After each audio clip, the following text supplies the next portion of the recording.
Good morning. Good morning. How was everybody this morning? We back at it. Gonna make somebody mad. Gonna make some people mad this morning. But it is what it is. I feel like talking about business this morning. Our favorite topic. We got fights coming up tonight, though. And I got Beterbiev. Y'all let me know who you guys got in this fight tonight. I'm actually looking forward to it. Arthur Beterbiev is one of my favorite fighters. Definitely been doing his thing, man. I remember exchanging emails with him like early on in his career when he was getting screwed, when he felt he was getting screwed over by a certain promoter. And I've been a fan of his ever since. Jose Lopez in the building. What's going on, man? All things, what's going on? Big man, Hitman Bronco. What's good? Richard Paris in the building. What's happening? Ray Patterson in the building. What's good? Ox Steel. Man, what's good with you, man? Cal Coolett in the building. Good morning. Maria, good morning. Windy City Assassin and Mike Kirkland. One of the biggest supporters on the channel, man. Thank you, Mike Kirkland. Man, Stone Alone, where you at, man? I ain't seen Stone Alone in some time, man. Usually got to see Stone Alone right away, man. Shout out to, I did talk to my guy, Fahim Satur, though. Cal Coolett was good. All things. Alden Johnson. Mike Kirkland, what's going on, man? Fanon Blockwell says, starting in a few, Fanon International Boxing. What's going on, Mr. Bell? Kevin Rice. Shout out to everybody else all the way down to the bottom. Zacharias, Pat Platinum Alkaline Water. Money Brown, what's up, man? Y'all make sure y'all go subscribe to Money Brown TV. Salute to you, sir. Bad Business Bud. Man, if somebody wouldn't be stealing my content, I swear I'd say it right now. Look, man. I listened to what Andre Ward had to say last night. I think Andre Ward is a good dude.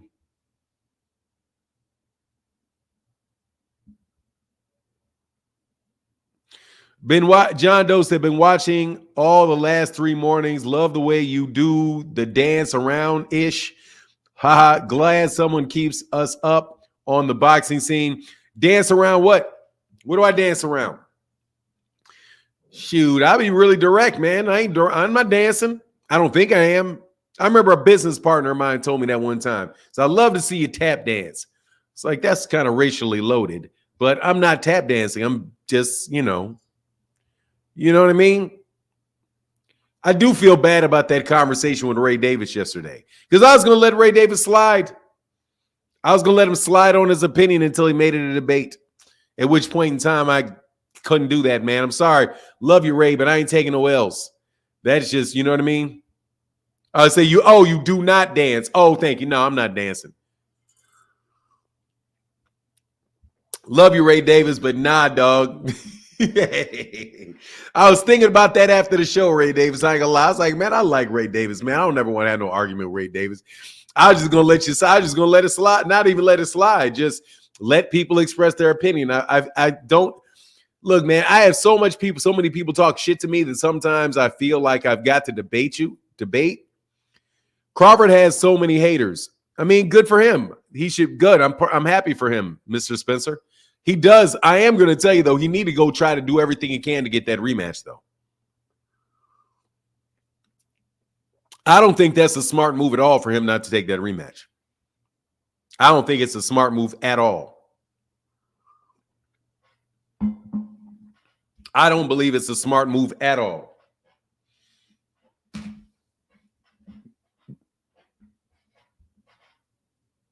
Yeah, thank you, Ray Davis. As soon as you said you got one, no, it became one. I'm like, But it is what it is, man. Yeah, I mean, you wanted to move up and weight. I say no, that is completely subjective. I agree with that.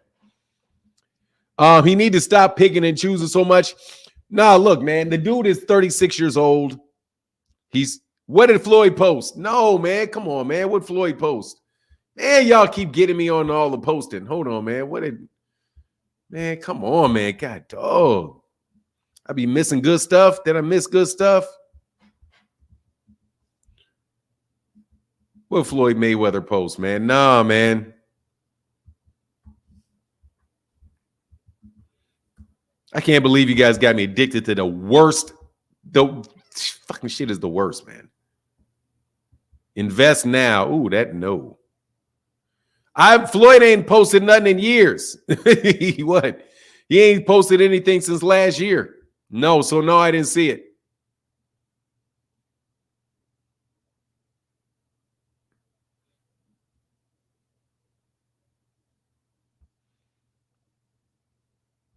Unless you're talking about Instagram or something. So no, I didn't.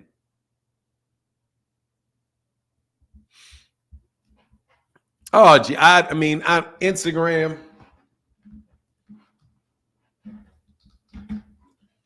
Jeez, man. Ooh, I can't lie. That's mine.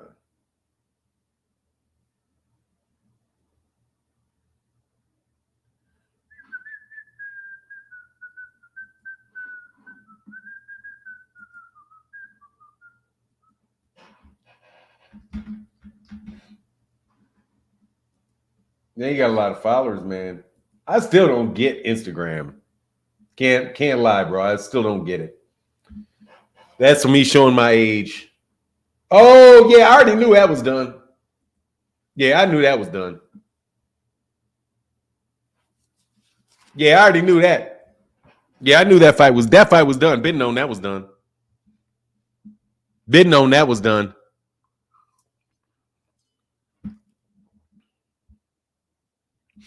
Dark Truth said, I don't know how you do Twitter, Fanon. People are super disrespectful on there. Yeah. I said, the Phenomenal Show said, I don't get IG either, and I'm young. Hey, look, I'm just telling you, I don't get that shit. That shit is not flow naturally. That's not a good. I'm going to tell you, Instagram as an app sucks. The app sucks. It's not, what do you call, what's the word I'm looking for? It's not natural. It's not something that makes sense to somebody easily. You know what I mean? Intuitive. That's what it is. It's not intuitive. It's not, you can't just get on there and be like, oh, okay, I see how this works. It's comfortable for me. It's a fucking terrible design, in my opinion. What's going on, Fred the Jig? I know who you are, brother. What's going on, Fred the Jig? I know, well, we talked a few days ago. Yeah, I know who you are, brother. Yeah, Instagram is not intuitive. It sucks as an app. That's what I'm looking for. It sucks as an app, dog. Really sucks as an app. What's going on, Bruce Gas? He said, I love Instagram, OG. I made my name on there. All I'm telling you is, as an app, it sucks. Having to go between posts, reels, tags. You can't look at some shit and you got to back it up. This shit is not, it's just not, it's not user-friendly. It's not intuitive. As an app, it sucks. Like, it's poorly designed. It's poorly designed, man. That shit is, like, I don't, like, how do I get this? And it shouldn't take it shouldn't take me a year to figure out how to move around this mug naturally. Anyway, so who do we get versus, but let me tell you, Terence Crawford may not get a fight.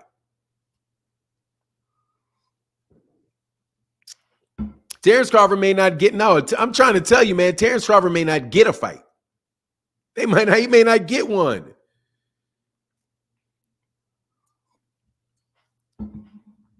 Bad business. He needs to try to make sure that Errol fight happens, bro. Look, man, do y'all know how? Let me tell you how it appears that boxing works to me. Patrick Bell said, "Go, good morning, Fanon. Let's support, please." Absolutely, man, please.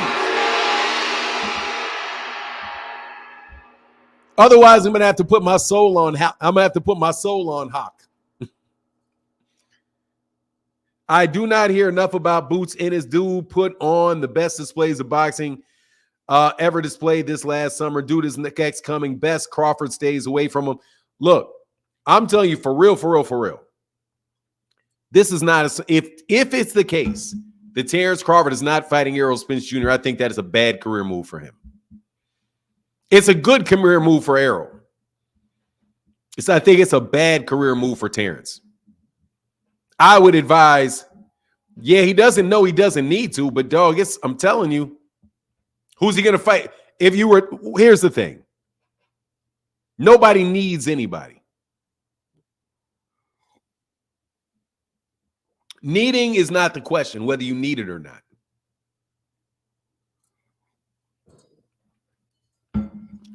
But I think Bud thinks he's somewhere that he really isn't.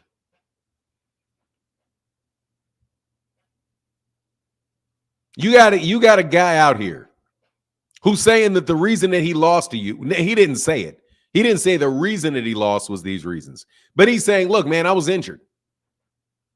You got a whole lot of people that looked at that fight and thought something was wrong with him, including you, including my good Noop out here, Chillville.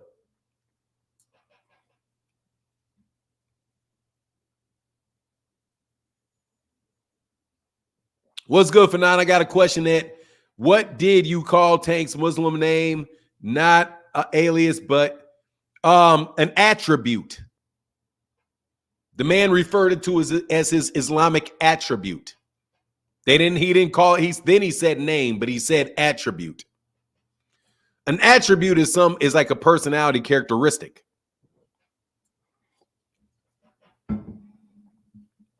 So you got a guy that's saying that, and most people that were watching the fight is like, something's wrong with him. He wasn't right. Now, if Errol comes back and he looks right,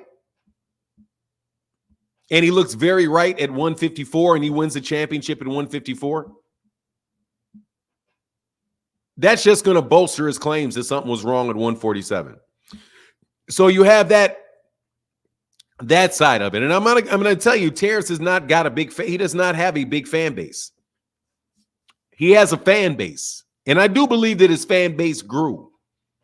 But I can tell somebody that's a fan of a fighter's versus somebody that's just being a bitch and trying to nag and use that fighter for something else. Terence Crawford doesn't have the fan base Errol does. Errol has a big fan base. Still has a big fan base. Even if people are like, yeah, he got his ass whooped, they still like him.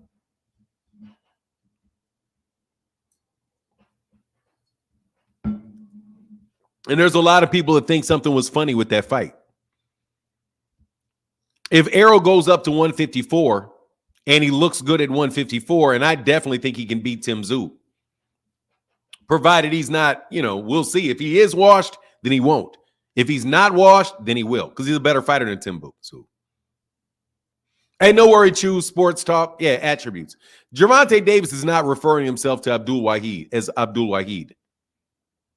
So I'm not calling him Abdul Wahid until I see his people calling him Abdul Wahid. I heard the man say attribute, so I'm going with that being an attribute. I listen to things pretty carefully. Well, look, it doesn't matter, man. Rochelle Richardson, it may not be him. Hey, Ron, BK, thank you, brother. Yeah, man, anytime, man. We up in the morning, we chopping it up. But here's the link, man. Here's the link to anybody who wants to rap with me, man. Something was wrong with Spence, but I wish he would have kept it to himself. Yeah, but he didn't keep it to himself. He didn't keep it to himself, and people knew it without him saying anything. He just confirmed it. I mean, and honestly, man, hey, what's going on, man? I'm not a pioneer, man. This motherfucker calling me old as shit, huh? Money Brown says, showing my support to a pioneer. Hell no, Money Brown. Hold on, man. See, I gotta catch you up. Hell no. Y'all ain't labeling me that. Hold on, man. Let me see Money Brown, how long Money Brown been doing these videos. Money Brown been on this channel every bit as long as me. Hold on, man. Let me see.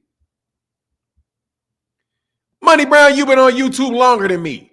Man, don't you call me no pioneer when you was here before me.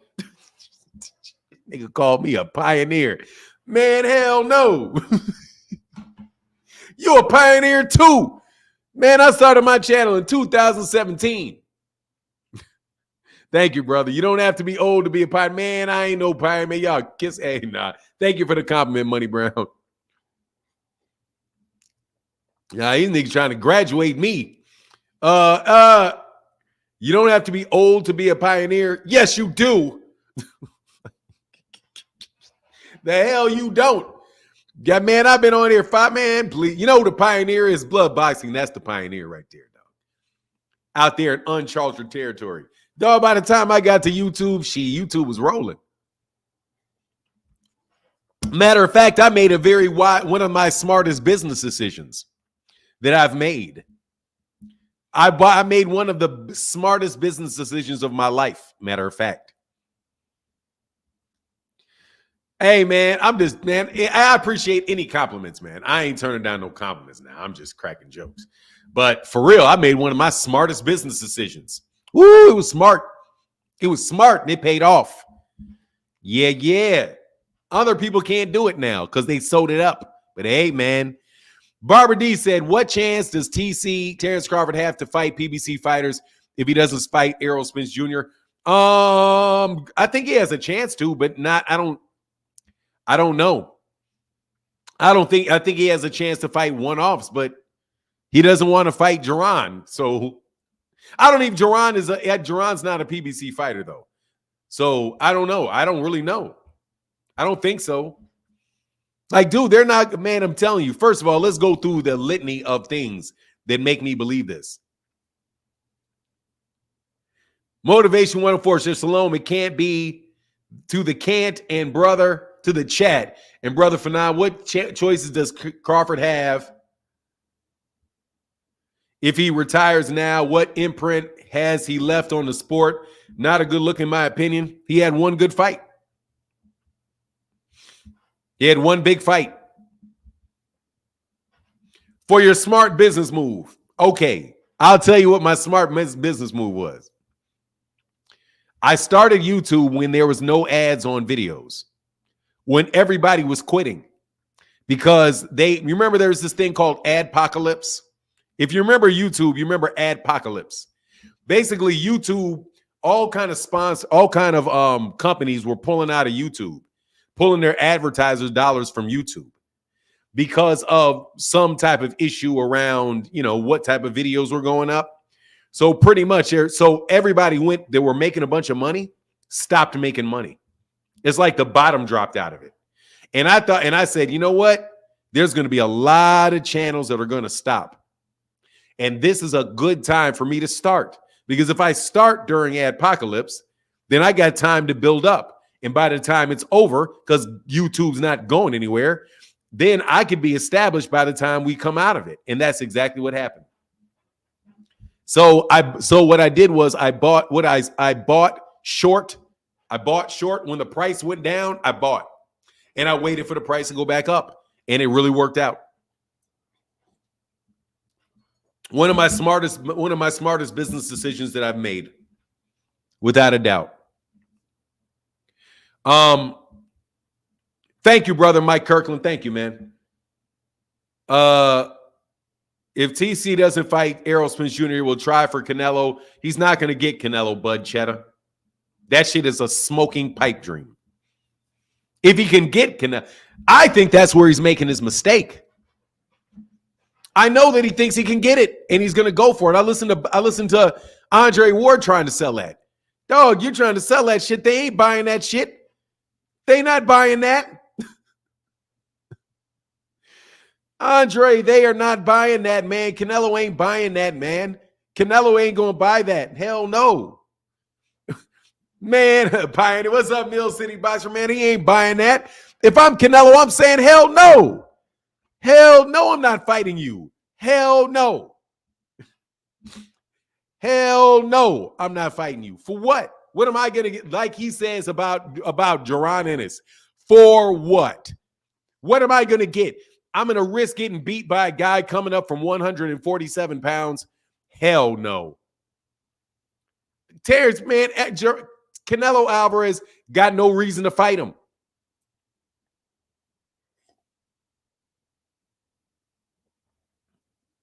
Oh, yeah. He said, my smartest business move was getting into modern farming, seeing the need for fresh product to replace spoiling imported crops, remote location. Hey, man, salute to you, man. I got another one I'm trying to do. Canelo, it's the same logic that y'all use, that Terence Crawford uses for Gervonta Ennis is the same. Hey, what's up, Mill City in the building? Hey, man, y'all make sure y'all go subscribe to the real news on boxing. Mill City Boxing. Mill City Boxing doing it the honest way. Doing it the honest way, not making shit up every day. Like, brother, I swear to God, Mill City Boxing, man. You do it honestly every day. You do it honestly every day. You're not just making shit up. Not just making up shit and coming with wild interpretations of shit that nobody said. I respect that, bro. Oh, I said try for 9. Okay, Bud Cheddar. That's what's up. Hell no, though. Man, hey, no joke. If I'm Terrence, man, hell no. Canelo for what? You're a dangerous fighter coming all the way up here, bro. You're like weighing like, I know full well you're going to be weighing like 190 by the time you get in the ring, bro. You got just like this, you got this incredible ability to put on a ton of muscle. So no, I'm not fighting you. You sit your ass down there. No. Hell no, I'm cashing out.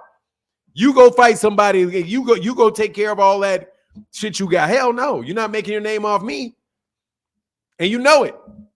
Let's not act like we know that. Brandon, I can't pronounce your name. I'll just say Brandon. What's going on, Brandon? How are you doing?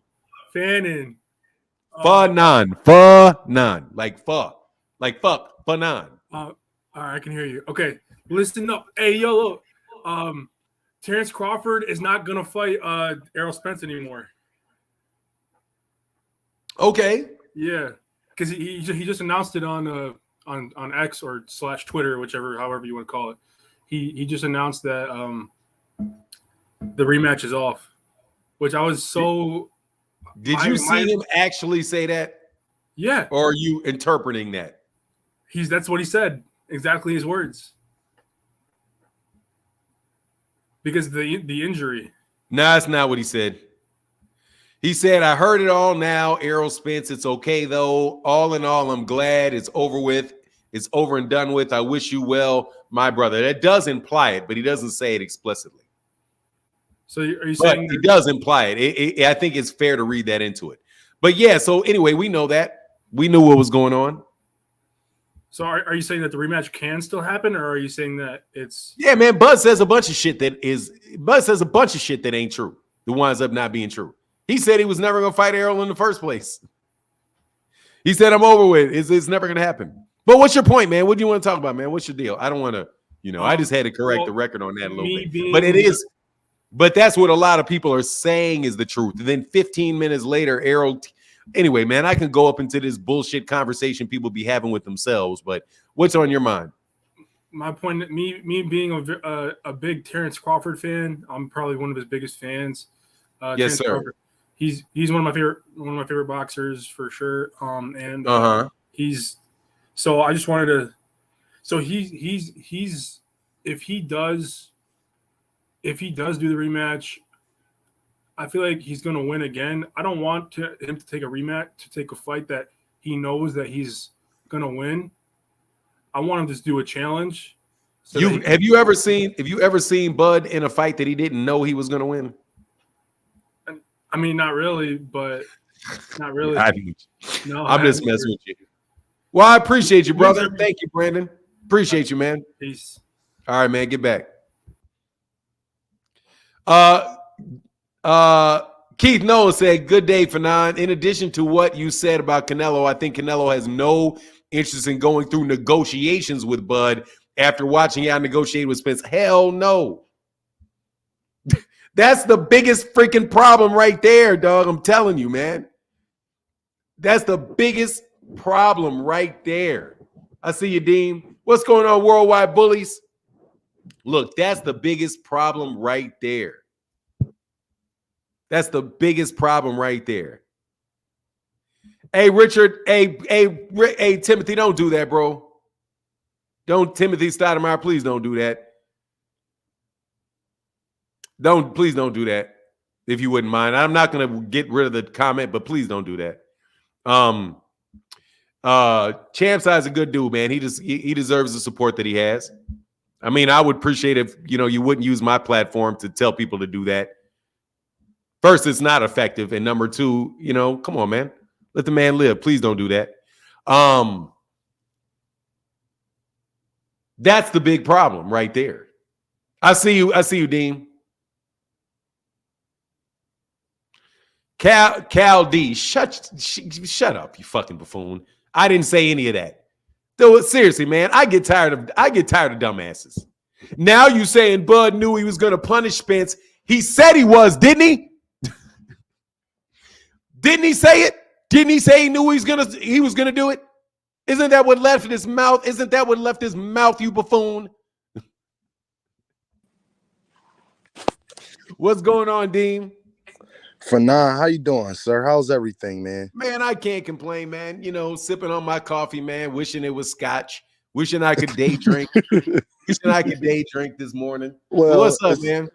Well, excuse me, Fanon. I had to have a couple shots of cognac myself. I've been very busy lately dealing with the kids and the YouTube channel and a bunch of different things. My daughter's birthday's coming up. My mother's birthday was a week or two ago, so I've been dealing with a lot, man. Just trying to, after the new year, decompress. But I've been sir. I saw you I saw you decompressing on some people's necks over there on Twitter. Oh, yeah. I follow you on Twitter, dog. Don't act like you're sitting back all you do, peaceful Fanon. and shit. Hey, Fanon, listen here. I don't play with them. I don't know. They better off not saying Man, nothing you to me. called somebody some bootlicking coon for having their kid out there talking about. Oh my God! Oh, Fanon, like, what else we doing? Ruining that kid, man. They ruining that kid. You ruining that kid. You got that kid. You got that little kid in the nightclub with a bunch of money. Shane, man, what? Not understanding, Fanon, the danger you putting that child in. Not understanding that somebody put on Twitter, Fanon, they said the people who run for the liquor license, they coming to come and get that ASAP tomorrow. Oh my. Just for now, us having children, man, that's despicable. I can't. Hey, hold on one second, brother. Hold on 1 second. I got two things. First of all, Ashley's Corner in the building. I'm going to talk specifically about that. The fucking flips of coins and shit like that. Dude, don't nobody want to negotiate with that bullshit. Nobody. Nobody want to negotiate with that. Nobody going to do that bullshit, bro. And I'm telling you, I think Errol took a shot at him. I'm telling you, I think Errol took a big-ass shot at him. I think he took a big-ass shot at him. But I'm not going to say what it is. But I think he took a big-ass shot at him. I think he said something that it was like, uh-huh. Anyway, and then Cal D, look, man, I'm going to block you if you don't click this link. But you still not recognize the fact that Spence was ducking Bud because he wasn't. Shut the fuck up. That shit is stupid. Oh, Lord. That don't even make sense. Now, you can click the chat or click the link. The next comment you say you gone. Okay, because I'm not trying to kill. If I'm going to kill brain cells, it's going to be weed or liquor. One of the two. It's not going to be your dumb ass, okay? That's a fact. And it ain't going to be weed. I ain't going to do that shit. So what's up, man? Go ahead, man. Hey, Fernando, the main thing I've been seeing you talk about this. I've been hitting the like button, making sure you get the views. I've been watching, but I've been so busy during the day, I haven't been able to, my normal come up and come holler at you, interact in the chat. But yeah, that's good. I appreciate you. You already know, Fernando. But let's be real, like Fernando, I got stuff dropping as far as even when I come to the Errol thing and the whole nine. I get Bud. All right, you lost. You don't want to hear nothing. You got your win. I understand you, Bud. I feel you, my guy. That's what's up. But let's get on you though. You haven't given us. You only gave us 2 fights we ever wanted to see from you. That is a fact, sir. What we've let Bud is really feeling himself, Fernando. You have given us 2 fights that we wanted to see, Sean Porter and Errol Spence. That was it. You did phenomenal in both. Congratulations. But you're not with Manny Pacquiao and Floyd Mayweathers and Sugar Ray Robinsons and the people that they're trying to put you in the same elk as. You're not there. You haven't fought the same competition. 2 things could be true. You whooped Errol Spence. That is true. And your resume still was not one of the best. That is also true. Bud, if you're going to continue to fight, you owe us more. You are a fighter that does actually owe us more. The one thing that's different between you and Canelo, at least Canelo can say that he has fought some of the best in the game. Has he fought everybody? No. But he's fought more people than you have fought. So to sit up there and act like I'm going to just give y'all one more. Fanon, that pissed me off. Should I just give y'all one more? Or should I What are you talking about, sir? You're not the face of boxing. You just got your recognition. Look, and man. now you're talking about walking out the back door. Look, if man. You want to go ahead, Fanon. I get. Just let me interject on that, and I'm gonna let you get back to it. All right, I'm gonna come off like a pure D fucking hater, and I know y'all gonna think I'm Chillville. I'm sorry for it, but when he said maybe I should just give y'all one more because y'all don't recognize, I thought to myself, the fuck are you talking about? Oh my God! Give me one more, nigga. Retire. Nigga, retire. What the fuck do you like? Retire. What do you mean? Dude, I swear to God, I don't care who says that. I don't care who would have said that.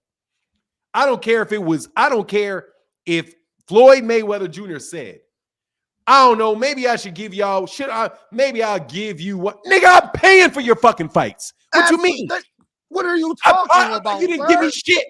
I paid for that fight. Who the fuck you think you are? Who says that? Gervonta Davis, see, I'm telling you, that right there, that attitude right there, who in the world sounds like that, man? Floyd doesn't sound like that. Name him, Fanon. Go ahead. Floyd has never sounded like that. Ali has never sounded like that. De La Hoya never sounded like that. Manny Pacquiao never said no shit like that. Never. You got dudes that literally got whole countries behind them, never said no shit like that. Oh, never. Maybe I'll give you one or two because you don't recognize greatness. Nigga, we don't give a shit about greatness. We care about a fucking fight. Tell them again, Fanon, what we care about. We care about a fight, and you're not giving shit. You get paid for it. What do you mean? You're not giving me anything. I'm not giving. It's not out of the kindness of your heart. Okay, it's like for the money in my pocket. Fanon, that's the part that pissed me off. He talking to us as if he's doing us a favor. Like for real. Anyway, go ahead, man. Hey, man, but, for real. I know that sounds like a hater, dog, but I swear, if Errol Spence Jr. said some shit like that, I would say the same thing, bro. Like, whoa, Errol. Like, you remember back when you were a kid, did y'all used to do that shit back in the day, slap people on the necks, play neck slap games? Oh, yeah, open neck, no respect. Come on. Yeah, where you walk by the class, you just all day on the back of the neck. Dog, somebody need to slap that nigga right there on the back of the neck. Yeah. For saying I don't like people that walk. I'm a man about accountability. Fanon, we even talked before, and I was defending Bud. I didn't defend Bud against Manager Marty. Dude. But you are completely like delusional, sir. And this is why people can't be a fan of you. Look, bro. Virgil Green. Terence Crawford is not greatness.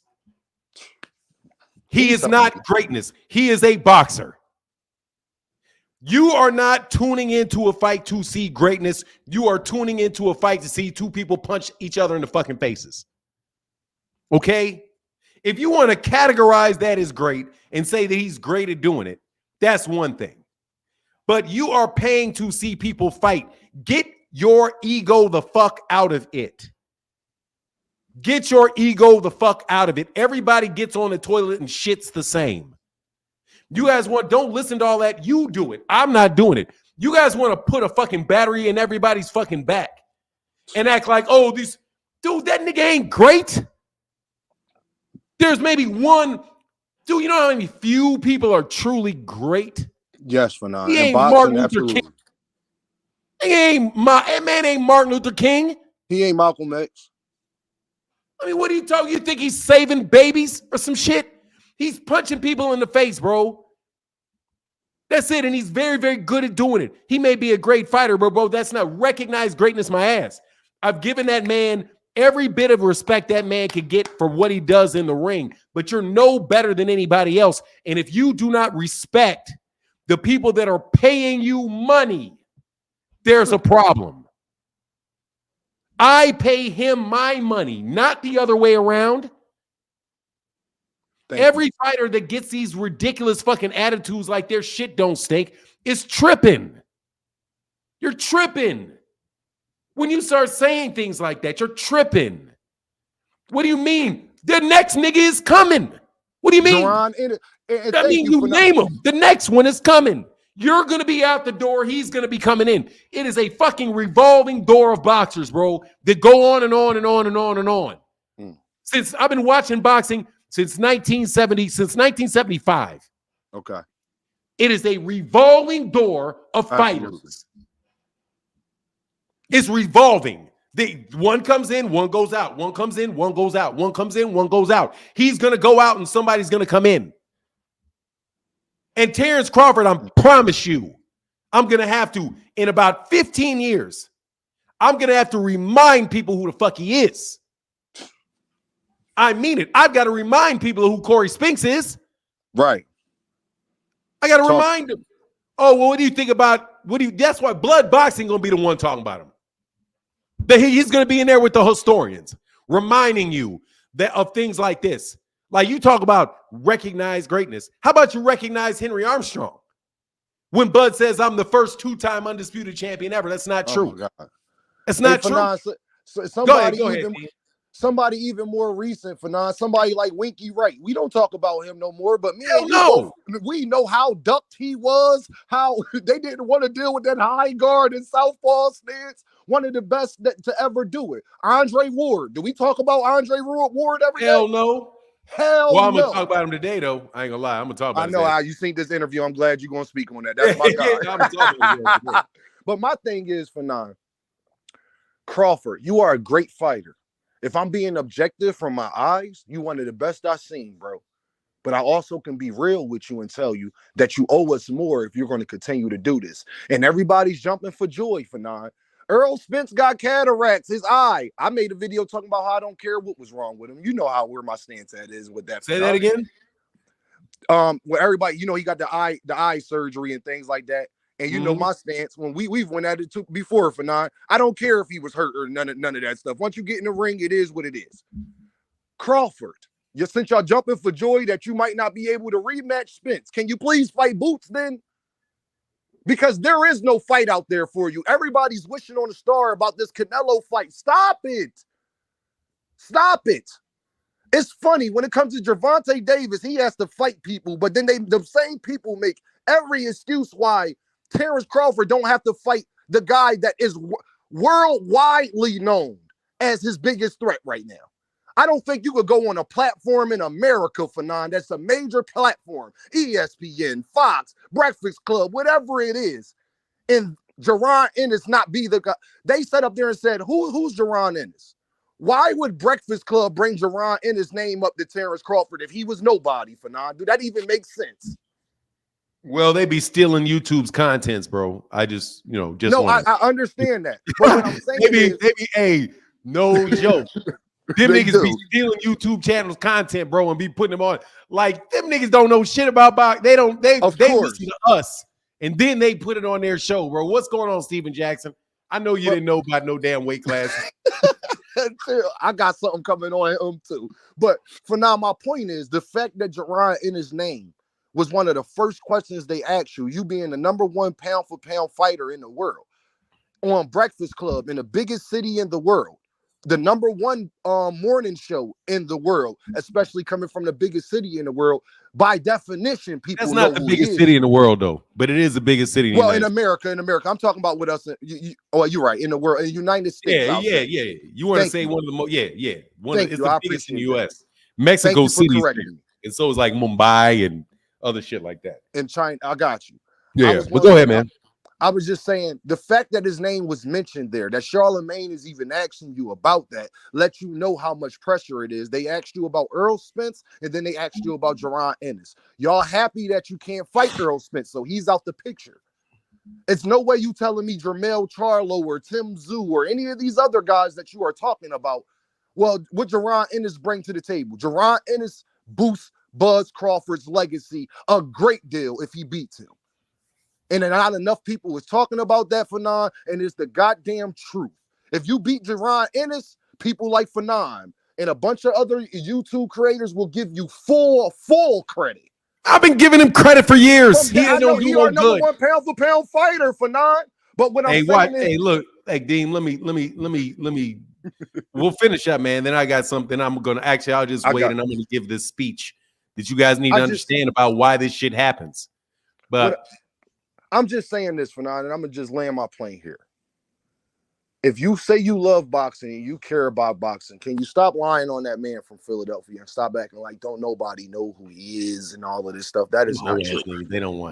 Can you stop acting like he is not his number one competition right now? Gervonta Ennis in the whole boxing world, it ain't nobody you can go find that won't tell you 147, 154 and under, that's the best fighter, period. Besides, if you're going to mention a Bud Crawford or somebody like that. Just get a man his credit. If you're happy that you're not fighting Errol Spence. You took shots at him on Twitter. That's cool. Okay. No rematch, my guy. We hear you. Then can you fight Gervonta Ennis? I don't care if you tell Gervonta Ennis you got to fight me at 154. I don't care about that, bud. I'm on your side when it comes to that. You want to fight me? Come to 154. I know Gervonta Ennis will fully say absolutely. So I'm gonna land my plane there for 9. I'm just tired of that.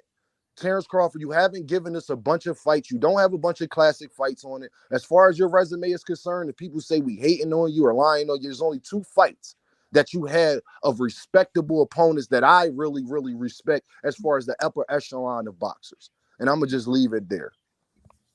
Thank you, man. Thank you, Dean. Buddy. Please come back again, man. Always enjoy. And I enjoy chopping it up with you, man. I enjoy yelling at the same time as you. Brings energy. Listen, all right, man. Get back. I got a loud voice, man, but I holler at you. No, that's all right, man. You know what it is. You know what you got. You have a sharp mind. Okay, I appreciate that. You have a sharp mind, and that's it. How it be found, and you know you got a sharp mind, so it comes out strong. All right, brother. I'll get back with you, Dean. All right, buddy. Peace. Now let me be. I'm going to explain something, man. First of all, Rodriguez. Mr. Williams say, my guy for now. What up, chat? Chilling, brother. Chilling, man. Chilling. Having a good time, man, on this coffee this morning. And shout out to people supporting like Thomas. That's Tom. Shout out Thomas for the love yesterday. Key in the building. Thank you. Said top of the morning, King. Thank you, sister. Appreciate you. I believe that's Key. 2 cents. And Choose Sports says salute Fanon with the $5 holler, brother. Thank you, man. All right, so let me be real about this, okay? So, and you guys can click this dang link, okay? Because come on, man, I don't mind. Yeah, it's fun arguing about boxing, man. Rodriguez Jones in the building. Thank you, brother. We got a new channel member. What's up, man? Thank you, Cal D. Silver Fox in the building. Super sticker, brother. Thank you, man. I like that, man. Does that mean you're an older gentleman like myself?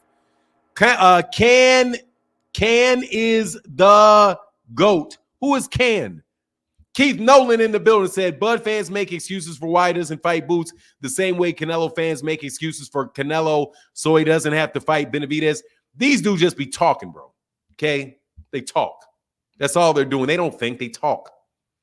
Bud should clear the 154 division out, make Boots come up to 154 and fight him. Why? Okay. Why would he do? He's not going to do that.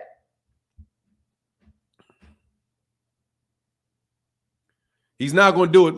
Let me say something to you though. All right. I want to explain why all this dumb shit goes on.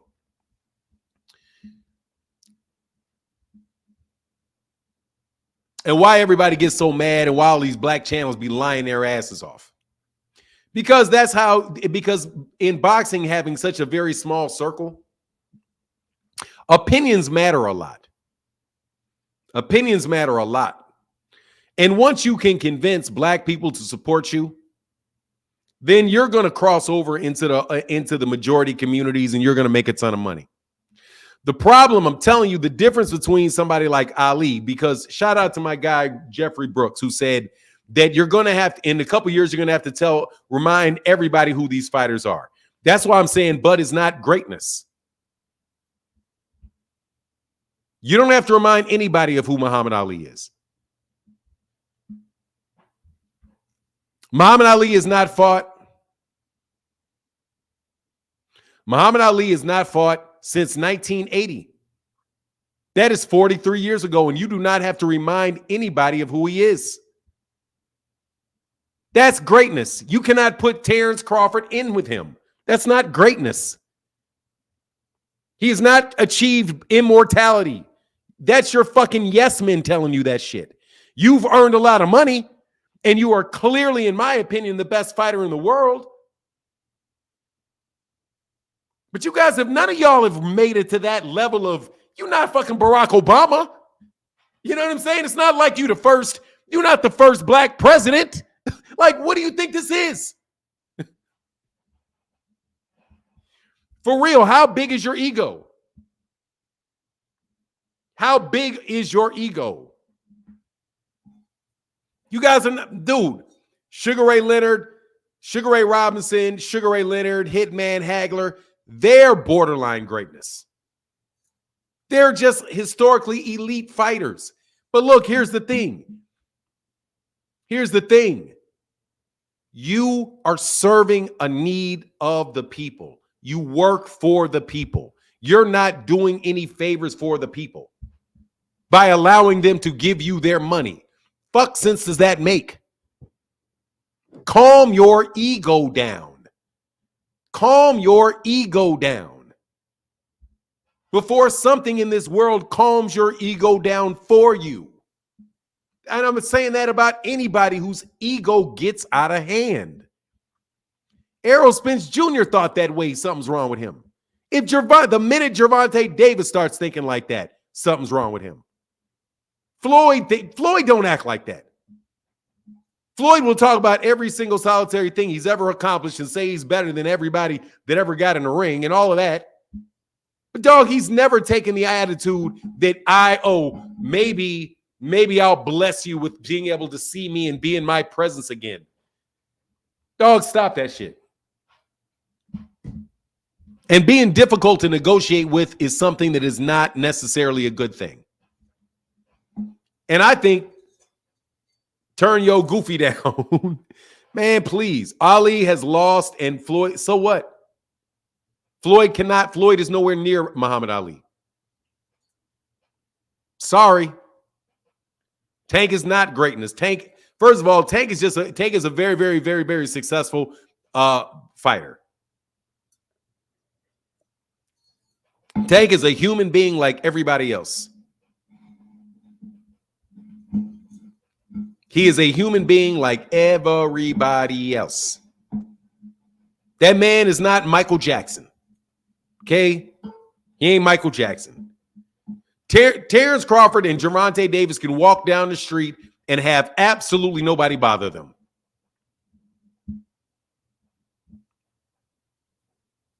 I mean, GM, I don't have a problem with you loving a specific fighter. I have fans that I am fans of, and they're not protecting anybody. You're just expressing your opinions.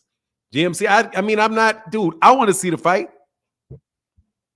I'm just telling you, dude, I think you're bad for these fighters when you're yes men for these dudes. Yes men. You're saying to say anything? I'm just telling you, he's nowhere near Ali. I was alive when Ali was alive, was at the top. I was alive the entire time of Floyd Mayweather. Dude, Floyd Mayweather Jr. got to the absolute pinnacle of the sport. He got to the absolute pinnacle of the sport. Terence Crawford is not at the absolute pinnacle of the sport. Ali got to the absolute pinnacle of life.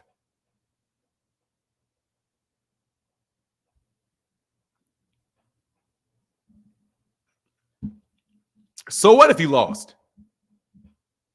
And so what? What does that got to do with anything?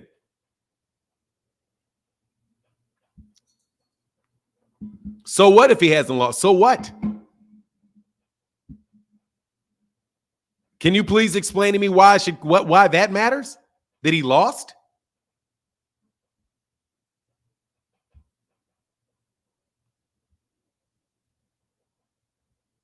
You're going to struggle to find relevance of that. That's one of these irrelevant random facts that people bring up. You just throw it up there. Well, he never lost. Okay, great. He never was an under. He never lost. He never won as an underdog either. So we're just going to name things that this guy did, that guy didn't do. That's not the fact. Who's the man in the 1960s? Ali. Who's the man in the 1970s? Ali. Who does everybody in the boxing world still know by one name? Ali. Him. You know who he is. Don't act like you don't know who he is. You know what he looks like. You can see his face. You're not going to walk by anybody in the street today that doesn't know who he is. Still. That's not Terence Crawford. That's not Terence Crawford. Let's leave Floyd out of it. That's not Terence Crawford. That's not the level of fighter that he is to be talking about witnessing greatness. And you shouldn't be talking about your greatness. I am the greatest. I know Ali said that. Anyway, man, I'm not going to talk about that subject anymore, man. No, I mean, no, it's irrelevant whether or not somebody Errol, it's irrelevant whether or not somebody has lost a fight. So what? If you've lost, who is not lost? And it's not even true that Floyd didn't lose. He did. He lost as an amateur. He's not an Olympic gold medalist. He's an Olympic bronze medalist. Isn't he? Ali didn't lose in the Olympics. That's a major thing Ali did that Floyd didn't. So you're supposed to dismiss because you can find one thing that anyway, I don't want to go through this. Because Floyd is a great fighter. Terence Crawford Terence Crawford, I do believe, is a great fighter. But you don't have to tell me that. I should say that about you. You shouldn't tell me about that because he's not that level. Of that type. I mean, it's just, and even then, all praises due. Even when Ali did it, he gave it to God. Significantly more humble, bro.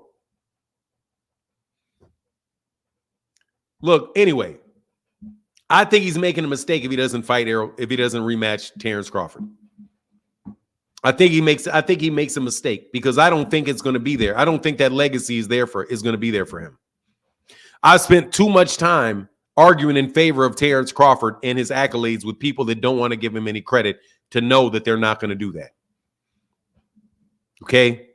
There's a large number of people that do not give Terence Crawford the credit that he deserves as a fighter. A very large number of people that don't do it. Keith Nolan says, Sweet Pea lost some bullshit decisions, but those losses don't diminish how good he is. Yeah, it doesn't. Because you are what you are at your best, not what you are at your worst. You are what you are at your best. You should be remembered for what you are at your best, not at your worst. And it was a matter of time before Floyd lost. It's only a matter of time before Floyd had lost. So he just decided not to do it, and I don't have a problem with that.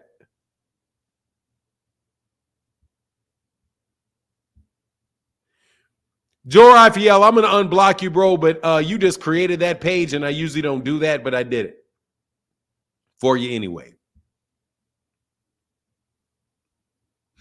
Yeah, that's the thing. He gets a lot of he does. But look, for real, Terence Crawford has been the best. I can't tell you how many arguments I've had with people about saying that Terence Crawford was the number one pound for pound fighter in the world. I can't recall how many arguments I had when I said he was fighter of the year this year. When I said he was fighter of the year back in 2017.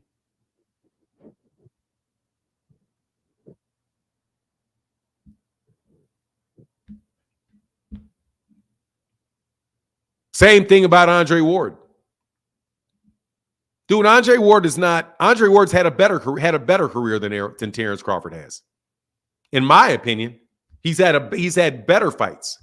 I mean, a better career than Terence Crawford has.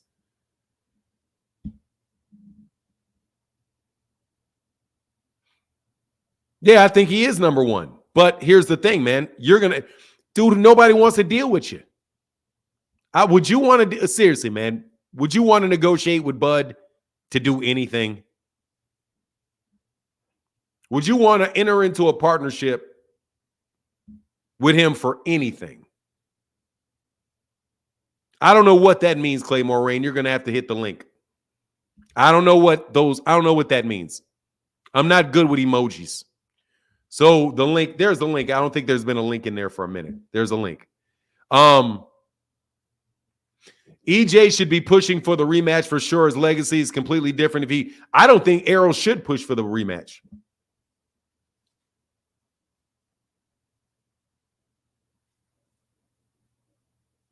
I don't think Errol should. I think it's a smart move for Errol not to. I think it's a bad move for Terrence not to fight him again. And I think it's a smart move for Errol not to fight him. Because Errol, I see what's happening with Andre Ward. I see what's happening with Andre Ward. Not Andre Ward, I'm sorry. Anthony Joshua. Anthony Joshua, they're building him back up after having lost lopsided fights to Alexander Usyk. It's just going to take him having a very good win. And for him to say on camera, yeah, the reason why that was because I wasn't right. And if he looks dominating at 154 pounds, he can fight 10 cans and lay 10 cans out. He's going to fill up a stadium, and he's going to go back to filling up stadiums in Dallas, Texas. And he's going to go back to selling pay-per-views and doing all of those things.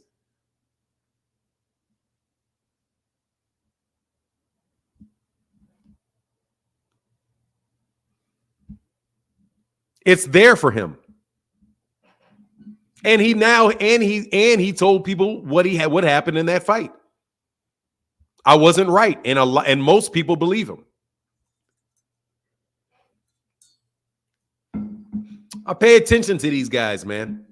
I pay attention to these guys. I pay attention to that stuff.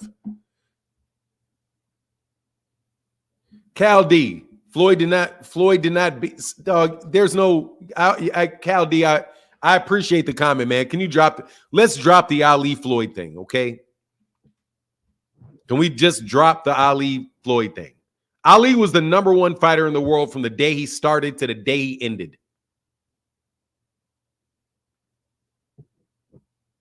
He was the number one fighter in the world from about 2 years of being a professional all the way till it was over. He dominated boxing for over 20 years. For over 20 years. That's not the case with Floyd. Floyd worked his way up over a series of years. Ali started that way. It's seriously, man, it's not a fair comparison.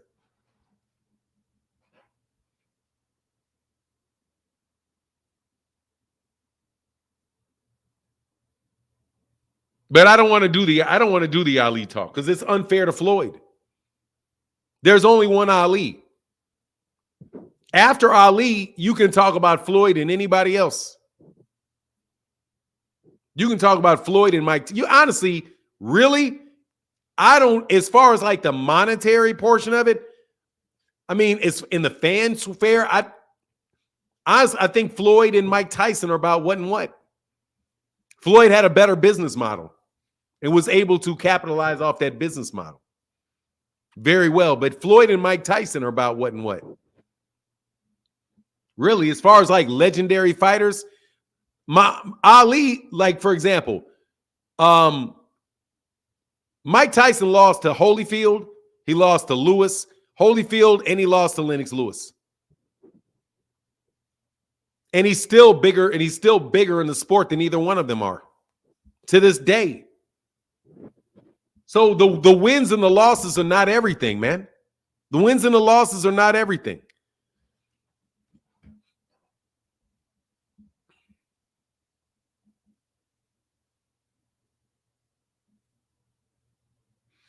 Dude, if he's telling the truth, do you have excuses or did you make excuses?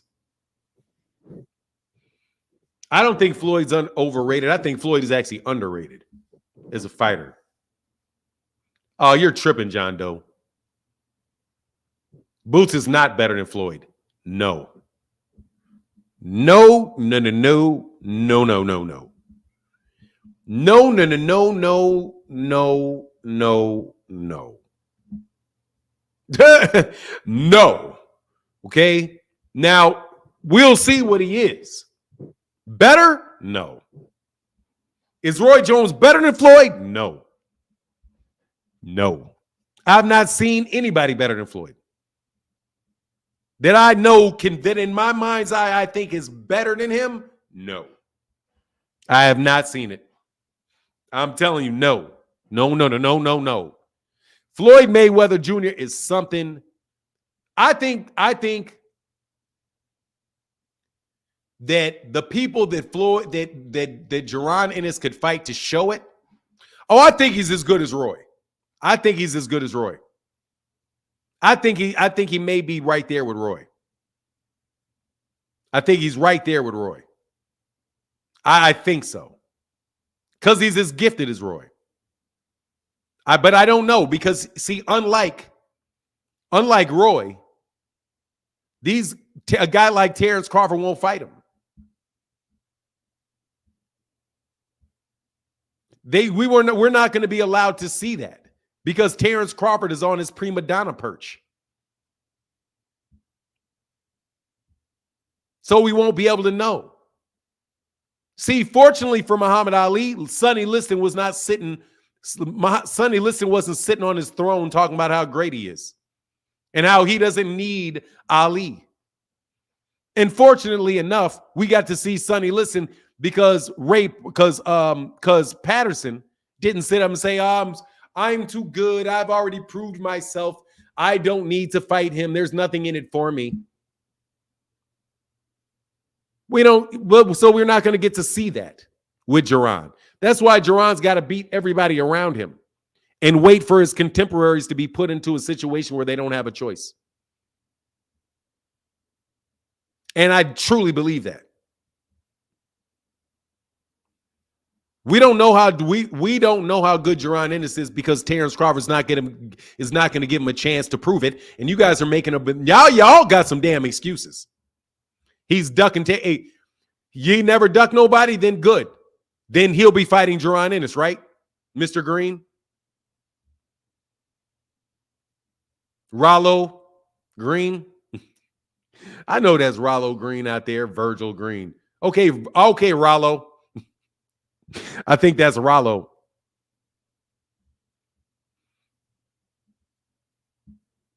Yeah, I think so, Timothy Stoudemire. I think so, It's tough. It's tough because I start working like at 8. I start working early in the morning. So for me, that's always kind of tough. I'm definitely going to watch it though. I probably need to, man. I probably need to.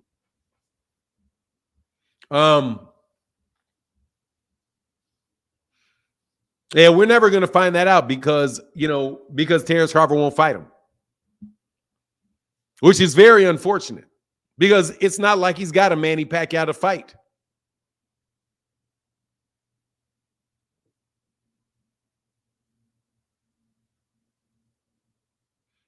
Virgil, wake me up when it gets made, brother. I'm not trying to hear that shit while you say watch. Watch. Just wait. All right. Oh, thank you, Big Dre. Look, man, Gervonta Ennis is going to have to wait, and that's why I disagreed with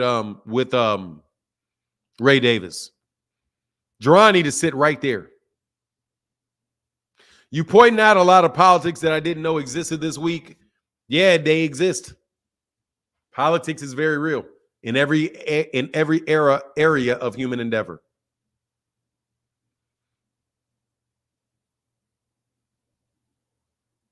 If you stream the fight, you're going to get your channel taken. Ennis, that guy right now, yeah, I think he is. It's a different era. In this era, Floyd is the best. The next best up is Bud. I want to see Boots fight Haney or Porter. Cal D, Cal D, what do you want to see him fight who? You want to see Boots fight Sean Porter?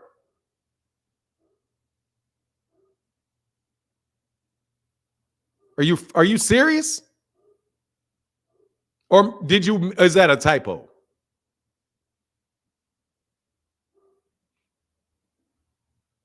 No, I didn't, man. I didn't see Atif win. No, I didn't, man. I was at my son's basketball game.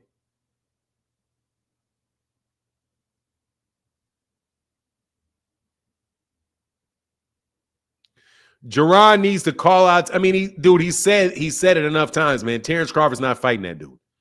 And the problem is you got to find somebody to pay for the fight. Who's going to pay for an Errol Terrence Crawford fight? Who's going to invest in Terrence Crawford? That's a bad investment.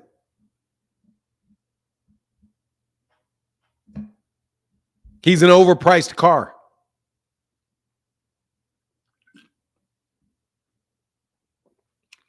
Who's going to pay for it? I hate that topic. I mean, what promoter is going to pay for that fight? What promoter is going to risk their money on paying for Terrence Crawford?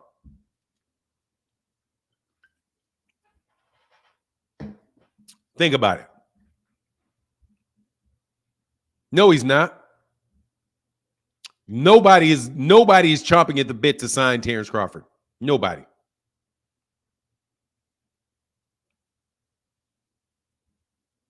Nobody. Who is out there acting like they want him? Top Rank is not acting like they want him. You're banned, brother. Because I'm seriously, man. You use the word hater 3 times without you actually articulating what you mean. April Watkins said, "Enjoy the show. Great conversations. Thank you." Are you going to invest your money in a Terrence Crawford fight?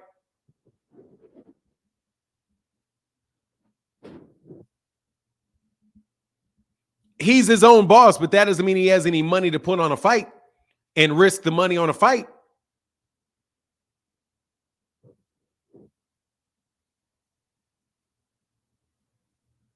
I don't know what's up. It's only the second week of January. They're going to tell people what the fights are. I mean, they'll tell people eventually. The Charlo brothers, there's 2 of them.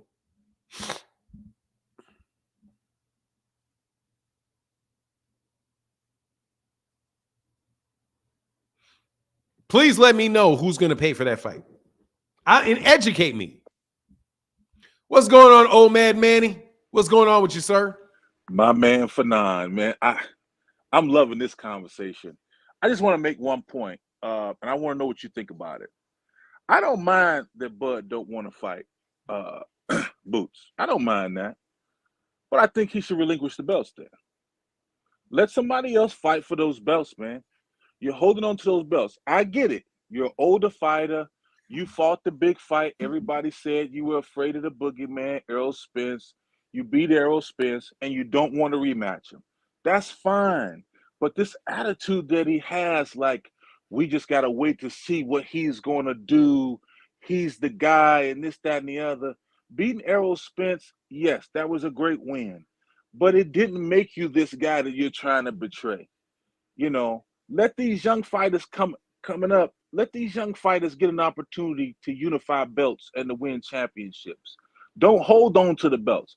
I'm not one guy that's pushing for the Boots fight. If he don't want to fight Boots, I mean, the man is what, 30, 35, 36, 37 years old, however old he is.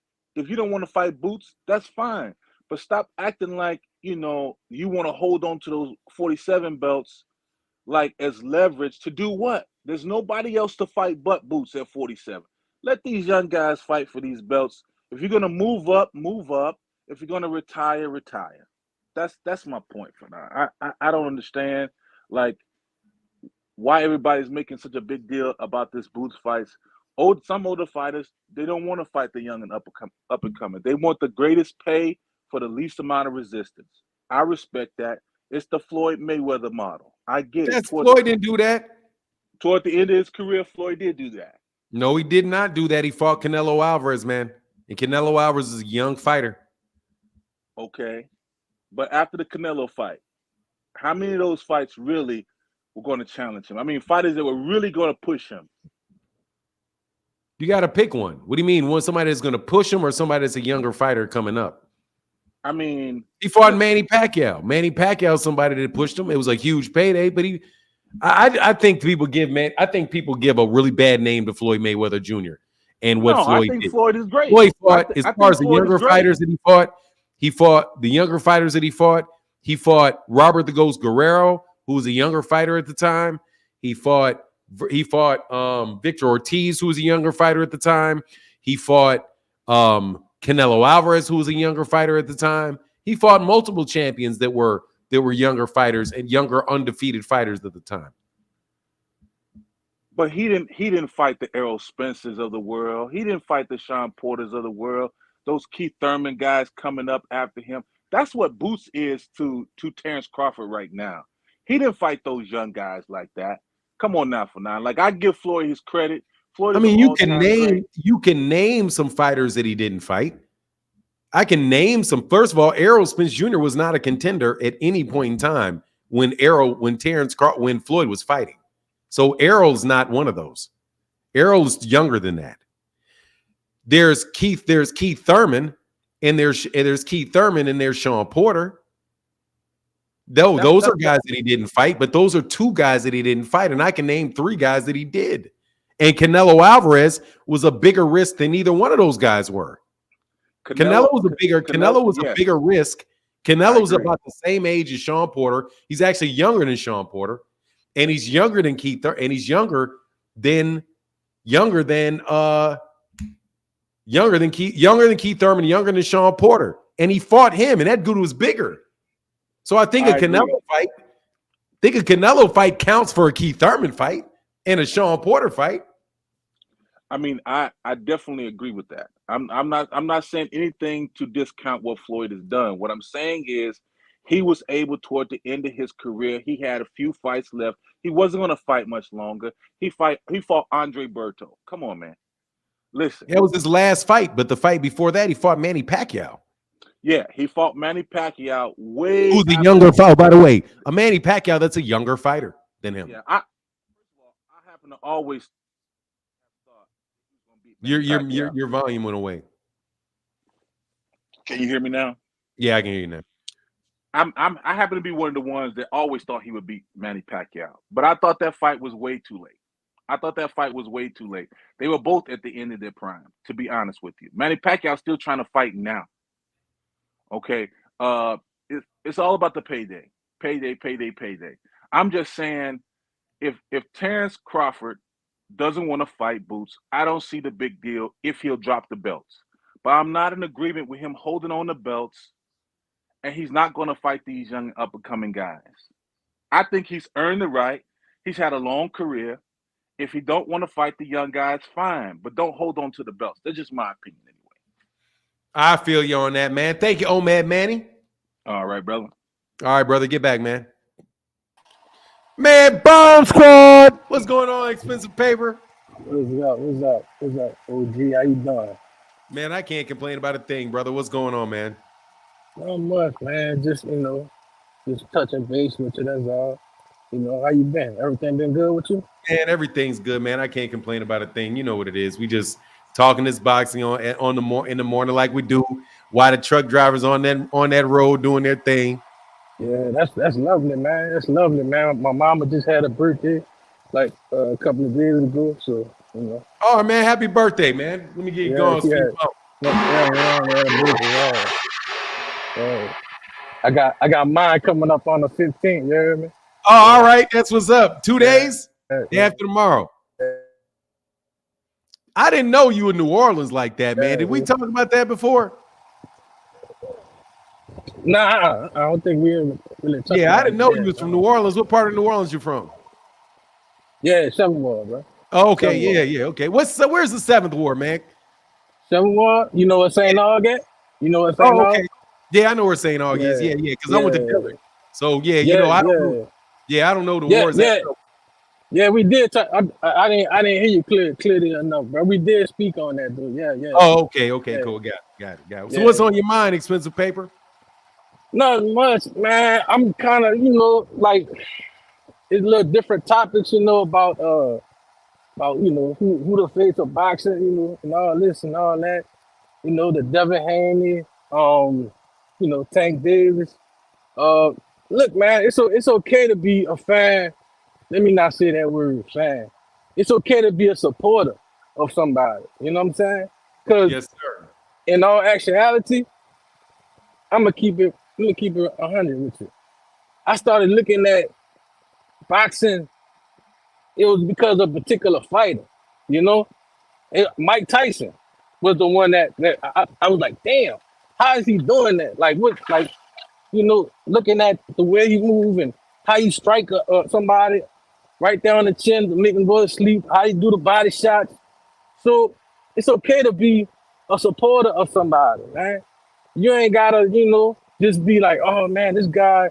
If it ain't this person, look, man, look, I like everybody know I like Deontay Wilder, you know, Yes, and sir. I gotta give props to Joseph Parker. He did a hell of a job, came in with a game plan, But my dog gonna be back. You hear me? That's just how it goes. You know what I'm saying? That's just the name. That's the nature of the beast. But man, I just come up here to give you your flowers. Thanks, bro.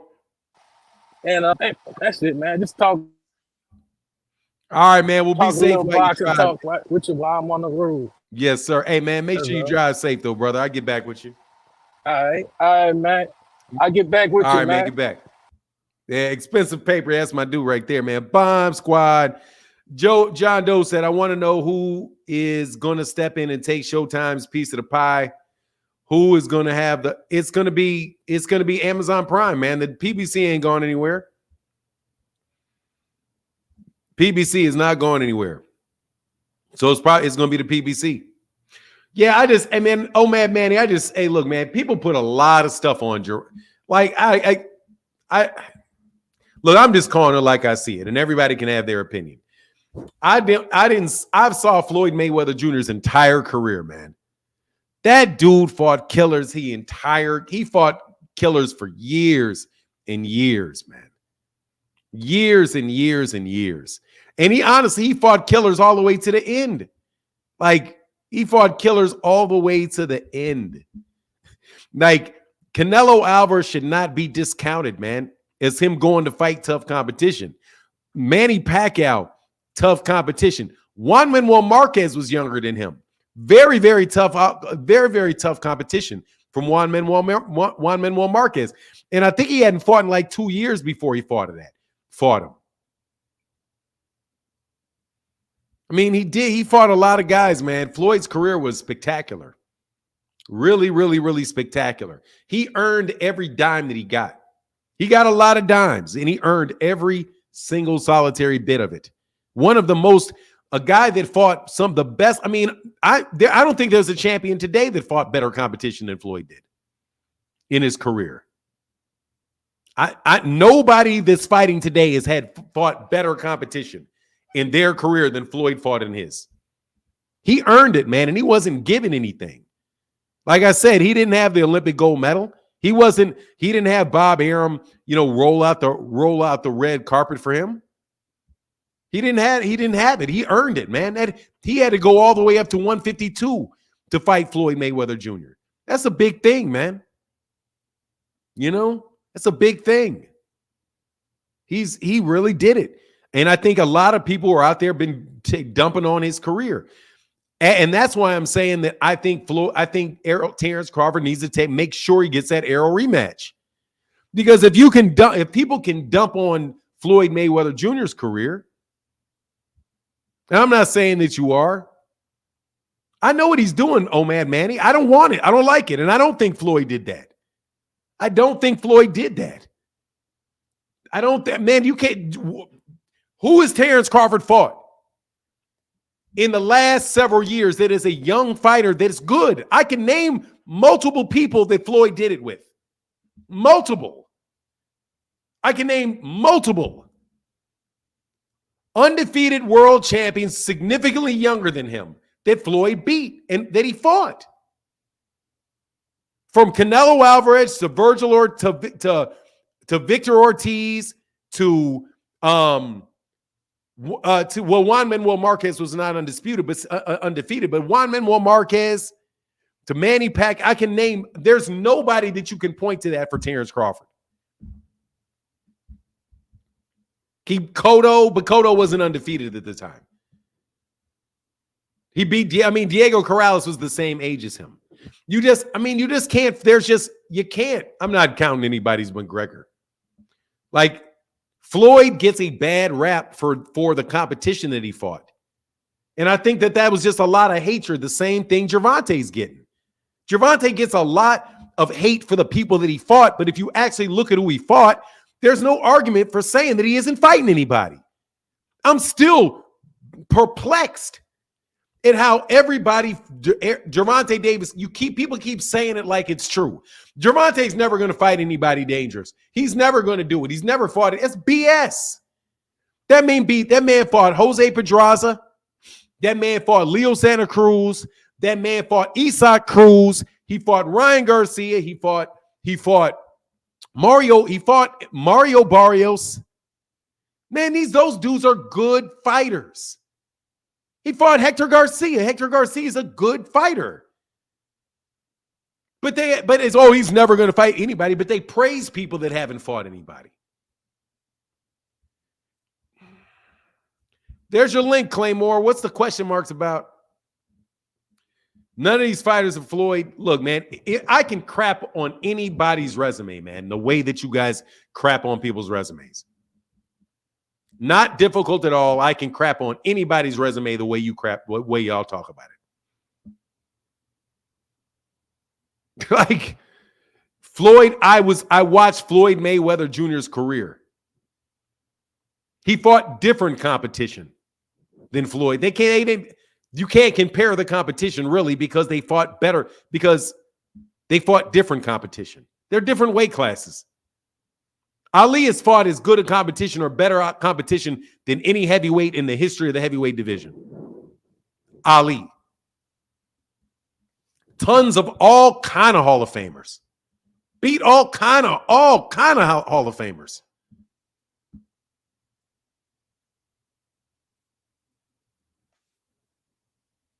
Oh, man, come on, dude. It's very difficult. It's going to be very, very difficult for you to smirch, to say anything about that man's career, bro. Very, very difficult, dude, for you to put a dent in that man's career.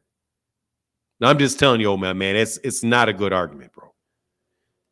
How can I help you? Hey, good morning, Fanon. How you doing this morning? I'm well. How are you? Oh, no complaints, man. No complaints. Got the day off. I'm happy. I don't normally get Saturdays off. Always good. Yeah, man. That's a good thing, man. Yeah. So the question marks and emojis, simply coming off the strength of, well, let's address what the emojis and the question marks is about Bud being held to this standard that he's not a great fighter, or that he hasn't fought anybody because of simply not being interested in fighting Boots Ennis at the end of his career, when he's already made it clear what he plans on doing at this point, that he's pretty much hung out to get this undisputed fight with Errol and become a two-time undisputed champion, that he's wants to fight either Canelo Alvarez. He has no problem doing the rematch clause of Errol Spence, and then he's out of here. So he's made it clear what he's going to do. He's not like picking other fights over Boots Ennis. He's told you guys from the beginning what it's going to be. And as far as for the Twitter fights, what do you mean? That is picking other fights over, right? But he's already made it clear what he's picked. What he wants. All that means is we know that he's picking somebody over Jaron Ennis. Okay, yes, but it's not. But you think it changes it because he said so? What I'm saying is, he's accomplished what he's come to accomplish, and he's on his way out of the game. He's made that clear. So would I like to see him fight Boots Ennis? Of course, that'd be a great fight. Boots Ennis deserves an opportunity like a Terence Crawford. He's deserving of it, but also Terence Crawford is also well within his right to walk away from fighting the same way Andre Ward did when he was ready to walk away, and everybody can leave him be for it. But at the same time, it's a free country. Everybody can feel like pointing fingers at him and saying whatever they want to say. That's cool. as far as his Twitter is concerned, when he's tweeting, we know when he's tweeting, who he's talking to. He's speaking to a group of people who are speaking to him. He's having a conversation with a group of people who are trying to diminish his accomplishments and say he's not anything, that Errol Spence was hurt, that he's fought nobody, that it's not a big deal, that he's a 2-time undisputed champion. That's who he's speaking to. So if he sits there and says, I might give you guys one more great fight, he's not talking to the world. He's talking to that group of people that he's having a conversation with, the people who don't recognize greatness or who don't recognize great boxing and who always have an excuse. No matter what he does, will always have an excuse as to why he's not who he knows he is. Right. And that's where it goes at the end of the day. So painting a picture as if he's like this diva or somebody, a diva to who? I mean, he's not a diva to me. And I think there's a lot of people who don't feel like he's being a diva. At the end of the day, he's talking to a group of people on Twitter. We know that. You know that. I don't know shit. You're just saying you know stuff. You know just as well as I know this. I know that he put on Twitter something that is available for everybody to see. True. So how do I know that he's not talking to this person? He's talking to that person. How do I know that? You know that he's responding. You know that he's responding. No, I don't know that. I know what I read him say. I know what I hear him say. I don't know that. I don't know that he's saying, oh, all I'm doing is responding to people that think this, and this. How do I? All I know is that I read it. That's fair. You don't know. I know that I read it. You were like, first of all, right. The fact that he said something that doesn't mean that because I say, oh, I'm never going to fight anybody. Well, that means there's no question about it. He said he's not going to do it. So we are, and we know that he doesn't have to do it. That's so nobody's contesting that we know he doesn't have to do it. The question is whether or not first of all, the Canelo Alvarez fight is not happening. If the Errol, it's not happening. That shit, because Canelo said he's not doing it.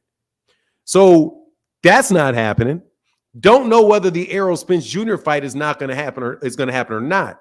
If he has those belts, he's got to either drop those belts or he's got to fight somebody for those belts. And that's his duty. That's his duty. Agree to that. Yeah. Because he's the champion. Right. I agree. I down deep don't like you, bro. I down not you. Jay. I down Jay Warfield. I down deep don't like you. So go away, bro. Stop trying to read my mind. Go ahead. Listen, as far as the belts are concerned, I'm 100% on board with him vacating those belts if he's not going to defend those belts. He definitely is holding up a division if he's not going to be defending those belts. That's without a doubt. You know what I mean? But like I said, you know, him choosing who he wants to fight towards the end of his career, knowing that he's on the way out the door, looking for something that makes sense to him, I don't think it's far-fetched. And as far as Floyd Mayweather is concerned, every one of Floyd Mayweather's fights, like his last, not every one, but I'll say like his last 7 to 10 fights were fights that made a lot of money for him that he strategically picked. He didn't fight Manny Pacquiao when we wanted him to fight Manny Pacquiao. He fought Manny Pacquiao when it best fitted him. Manny Pacquiao agreed to a fight with Floyd when it was convenient for Manny. That's the other way around, in my opinion. But yeah, I mean, that's a personal opinion. He strategically fought Canelo Alvarez and let me make sure I know exactly when he did. His last fights, he strategically fought Manny Pacquiao and Canelo Alvarez and Miguel Cotto. 1, 2, let me make sure I count these fights. 1, 2, 3, 4, 5, 6, 7, 8. Let's not count Conor McGregor. 7 of his last fights, he fought Manny Pacquiao, Saul Alvarez, and Miguel Cotto, who are all Hall of Fame fighters that are younger than him. Big facts. Big facts. But they were lucrative fights. They were lucrative fights. They were huge. When he fought. All of his fights are lucrative. Well, all of his fights are lucrative. Who? Floyd. Every single solitary one of his fights were lucrative. Okay, because he's Floyd, right? But he knew he was fighting Puerto Rico. He knew he's fighting Mexico. He was strategic in the way he picked his fights. Everybody knows. Like, I'm not knocking Floyd Mayweather's career. He fought greats. I love his career. But he had an opportunity that Crawford didn't have. He got to make a lot of money in his career throughout his career fighting his fights. Terence Crawford just had an opportunity to make money in his career towards the latter half of his career, really the end of his career, the last fight. So it makes sense that if he's going to leave, he's going to make sure this next fight or 2 fights, whatever it is going to be big paydays for him. So fight Gervonta. So fight Gervonta. Because who else? Gervonta is a definite option, but he's an option. And dude, we're acting as if Canelo Alvarez is not going to fight him. So please tell me exactly who it is. Tell me exactly who it is that Terence Crawford, who is not signed to any major promoter, who does not have a deal like Floyd Mayweather Jr. had. Floyd Mayweather Jr. had a Showtime deal, which was the biggest deal in the history of the sport at the time, with like an 8-fight deal worth $200 million. Any and everybody that he fought was going to be a big money fight for Floyd Mayweather. All of them were, because Floyd had established himself as the big money fighter. If you want to compare to where Floyd is now to where Floyd was to Terence, you'd have to say that this is Terence fight Terence after Terence fought Oscar De La Hoya. Not towards the end. It's his first big come-up fight. So he's going to have to get somebody to either give him a contract or somebody to pay for the fights that he wants to see, but he's not signed to anybody.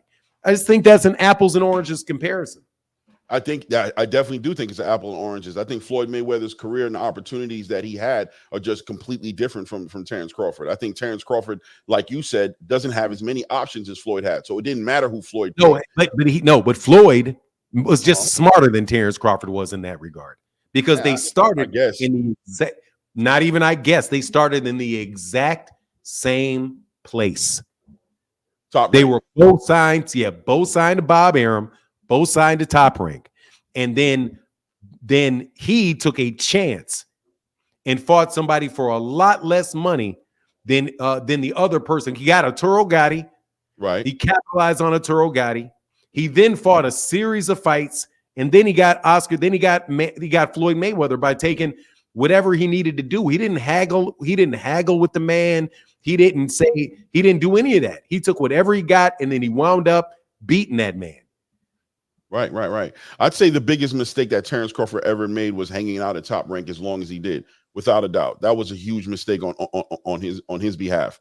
But needless to say, today at the present time, dealing with the cards he has in front of him that he's trying to play, that's going to benefit him the best. He's got to think about it. You know what I mean? And we don't know that he's not going to fight Boots Ennis. We just know that he's just trying to have somebody make sense of it to him. And what he's talking about is money wise. Who's going to put up the money to make this fight make sense to me? This guy fought in theaters. He has not. Your mind reading now, bro. Your mind. That's what he said. He said, "Make it make sense to me." In his tweet, he said it right here. Right, I could pull up the tweet. What he said. Where is it at? Hold up. You know what it is. I don't gotta say it, but if you want, I'll say it. Still fighting in the theater. He didn't say that. Nowhere in that does it say, "Tell me who's going to pay for the fight." Okay. What he said is, like I said, Jerron had 2 opportunities to fight me. We're talking about a kid that's still fighting in the theater. Make it make sense. He's not saying Gervonta Boots Ennis can't fight. He's not saying he's also not saying that he's waiting for somebody to pay for the fight. He's not saying make it make sense is safe. I'm assuming personally that if he says make it make sense and he's bringing up the theater, that he's talking about the money value. Let me ask you to make it. Then let's make that make sense. Make what he said make sense. You said he had 2 opportunities to fight him. When? Well, Terrence said that.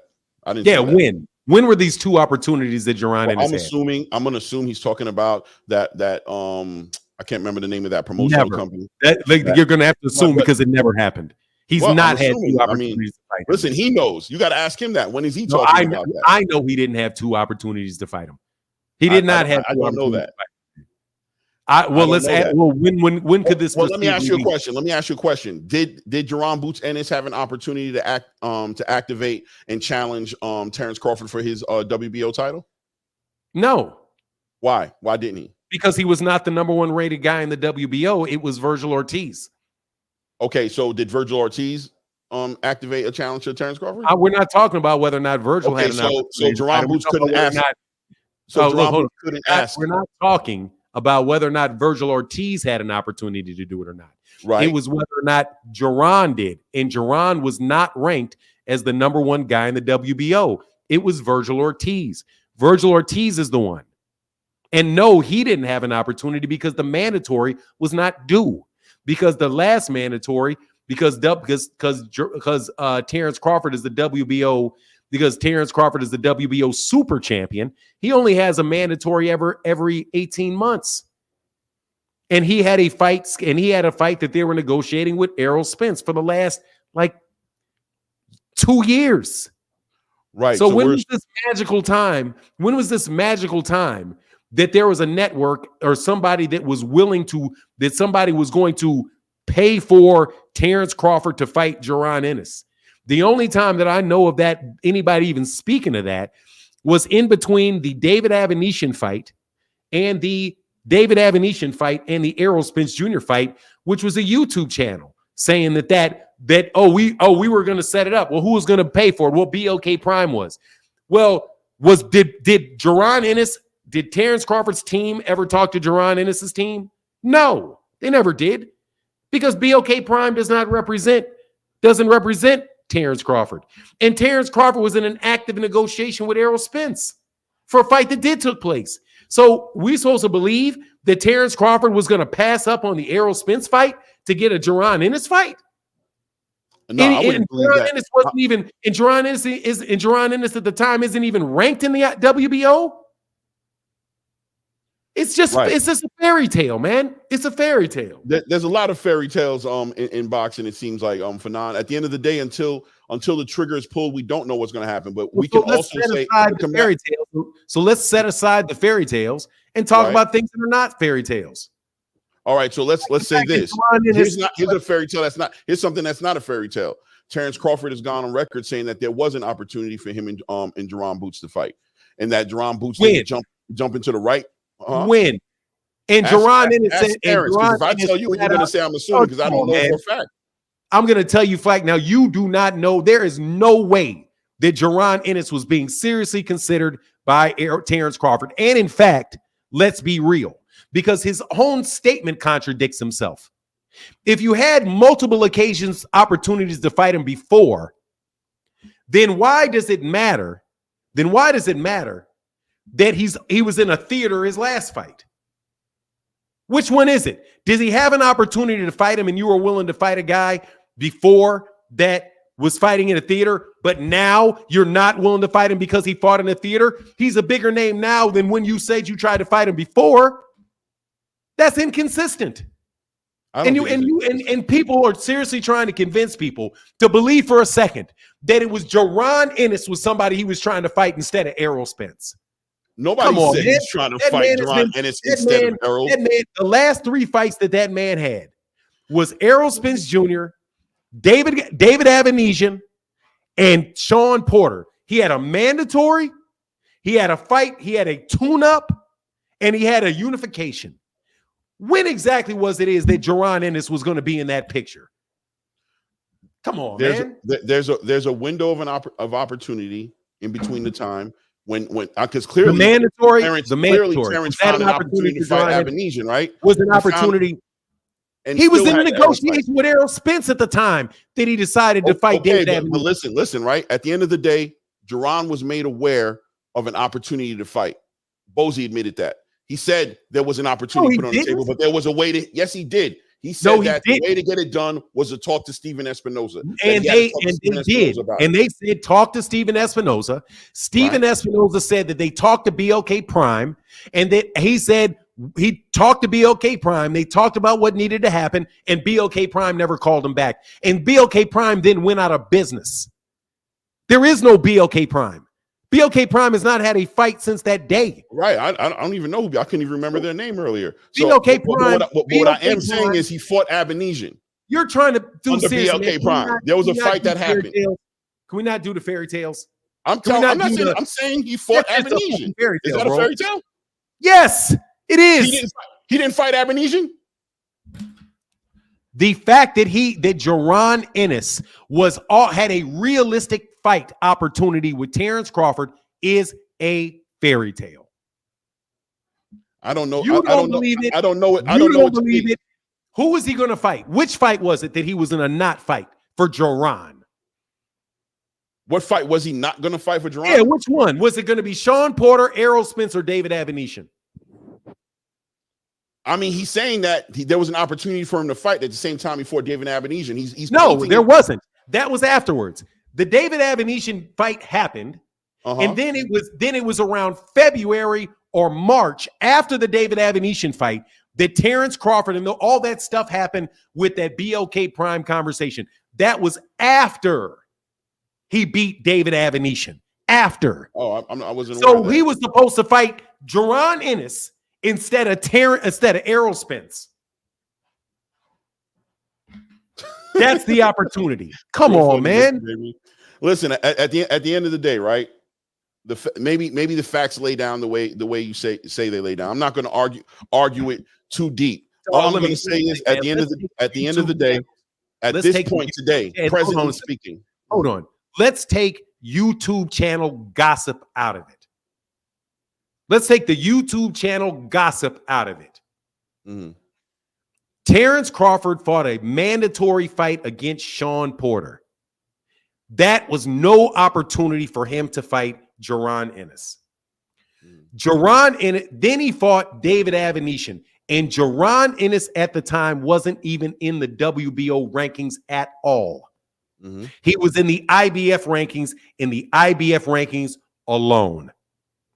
And that was a last-minute fight that got announced by people, and everybody was surprised because the entire time, Showtime was negotiating with Jaron Ennis. Was negotiating with Terence Crawford to fight Errol Spence. Showtime was involved in that the entire time. So there was no Jaron Ennis fight on the table. Okay. After that, he went right back into negotiations with Errol Spence Jr. for a fight that was going to generate $30 million. He was not about to go fight somebody that he subsequently referred to in the tweet that you gave as somebody still fighting in ballrooms. Right. Who, by the way, is not even ranked in the WBO for him to fight. He's the IBF interim champion. He can't even fight him. Right. So let's that's not my argument, right? I'm not arguing as to whether or not Jaron Ennis had an opportunity to fight Terence or not. You asked me why. No, I said I quoted Terence Crawford. I said, according to Terence Crawford, there was an opportunity for Jaron Ennis to fight him twice. I quoted him, and I told you I'm quoting him. I don't know. You're not. So what are you quoting him for? So I'm quoting him to say why there's reasonable doubt to believe that he asked. So you're saying that you believe it? Listen, brother, I'm not saying I believe it. You're trying to split hairs, and I'm not going to let you split hairs. I'm saying no. I'm not splitting red hair. I'm being very specific. Hairs like a mug, bro. What I'm saying he said it, but I'm not saying that. I'm not saying it, but I am saying it because I'm. No, I'm not. That's not what I'm saying at all. You're painting a picture. So let me paint it the right way. Let me paint it the right way for you. My argument is at this point in Terence Crawford's career, he can pick who he wants to pick, and it doesn't take away from his legacy. We know that. To say that he's not a great fighter, or to say that, to try to paint a picture as if he needs to fight Boots Ennis, if he doesn't fight Boots Ennis, he's not who he is. There's no reason. Now you brought up opportunities. That's not true though. What? I don't like to run through 3-4 things at a time. I like to stay on. No, you brought it over here, and I just said, listen, I don't know that. Let's be clear. You said he has the right to pick whoever he wants to pick. No, he doesn't. Why doesn't he? He seems to. Because each one of those guys can fight whoever they want to fight. He can't pick Canelo. Canelo got to agree to fight him. Okay, he can go after who he wants to go after. Fair enough. It's his choice. That's all I'm saying, right? He can go after who he wants to go after. As long as he drops those belts, right? He needs to drop those belts, in my opinion. No, as long as he drops the belts, because as long as he has those belts, right. For him to get a fight outside of 147, to fight a Crawford or even a Tim Tszyu. So let's be clear. He would drop when he drops the belts. When he drops the belts, right? Then he will have the right. But until he drops those belts, that's fight the champion in the division, and that guy's name is Jaron Boots Ennis. That's a fact. Because if he's going to fight at 147, it needs to be against Boots. Right now, as of right now, Terence Crawford is the WBC, the WBO, and the WBC, the WBA, and the WBO champion. As of right now, that's who he is. Those are the belts that he holds. Big fact. He has the responsibility, not the choice, the responsibility, the duty to either unify or defend it or defend a mandatory. So Right. his choices are very limited right now.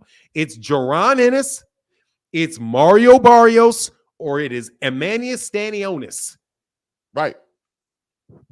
I agree 100%. You want to see him fight Jaron. Now, let me ask you a question. Doesn't I unification was trump calling for the mandatories? John fight back in the day. Go ahead. Does unification trump mandatories? Yes. If he So fight that therefore, so the 147 number one option for his duty is Jaron.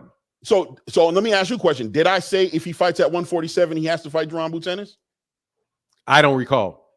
I definitely said that multiple Okay, times well, in this good for conversation. you. Then we're in agreement. Since he's Yeah. at 147, because we don't have to say if he was at 147, because he is at 147. Right now, yeah.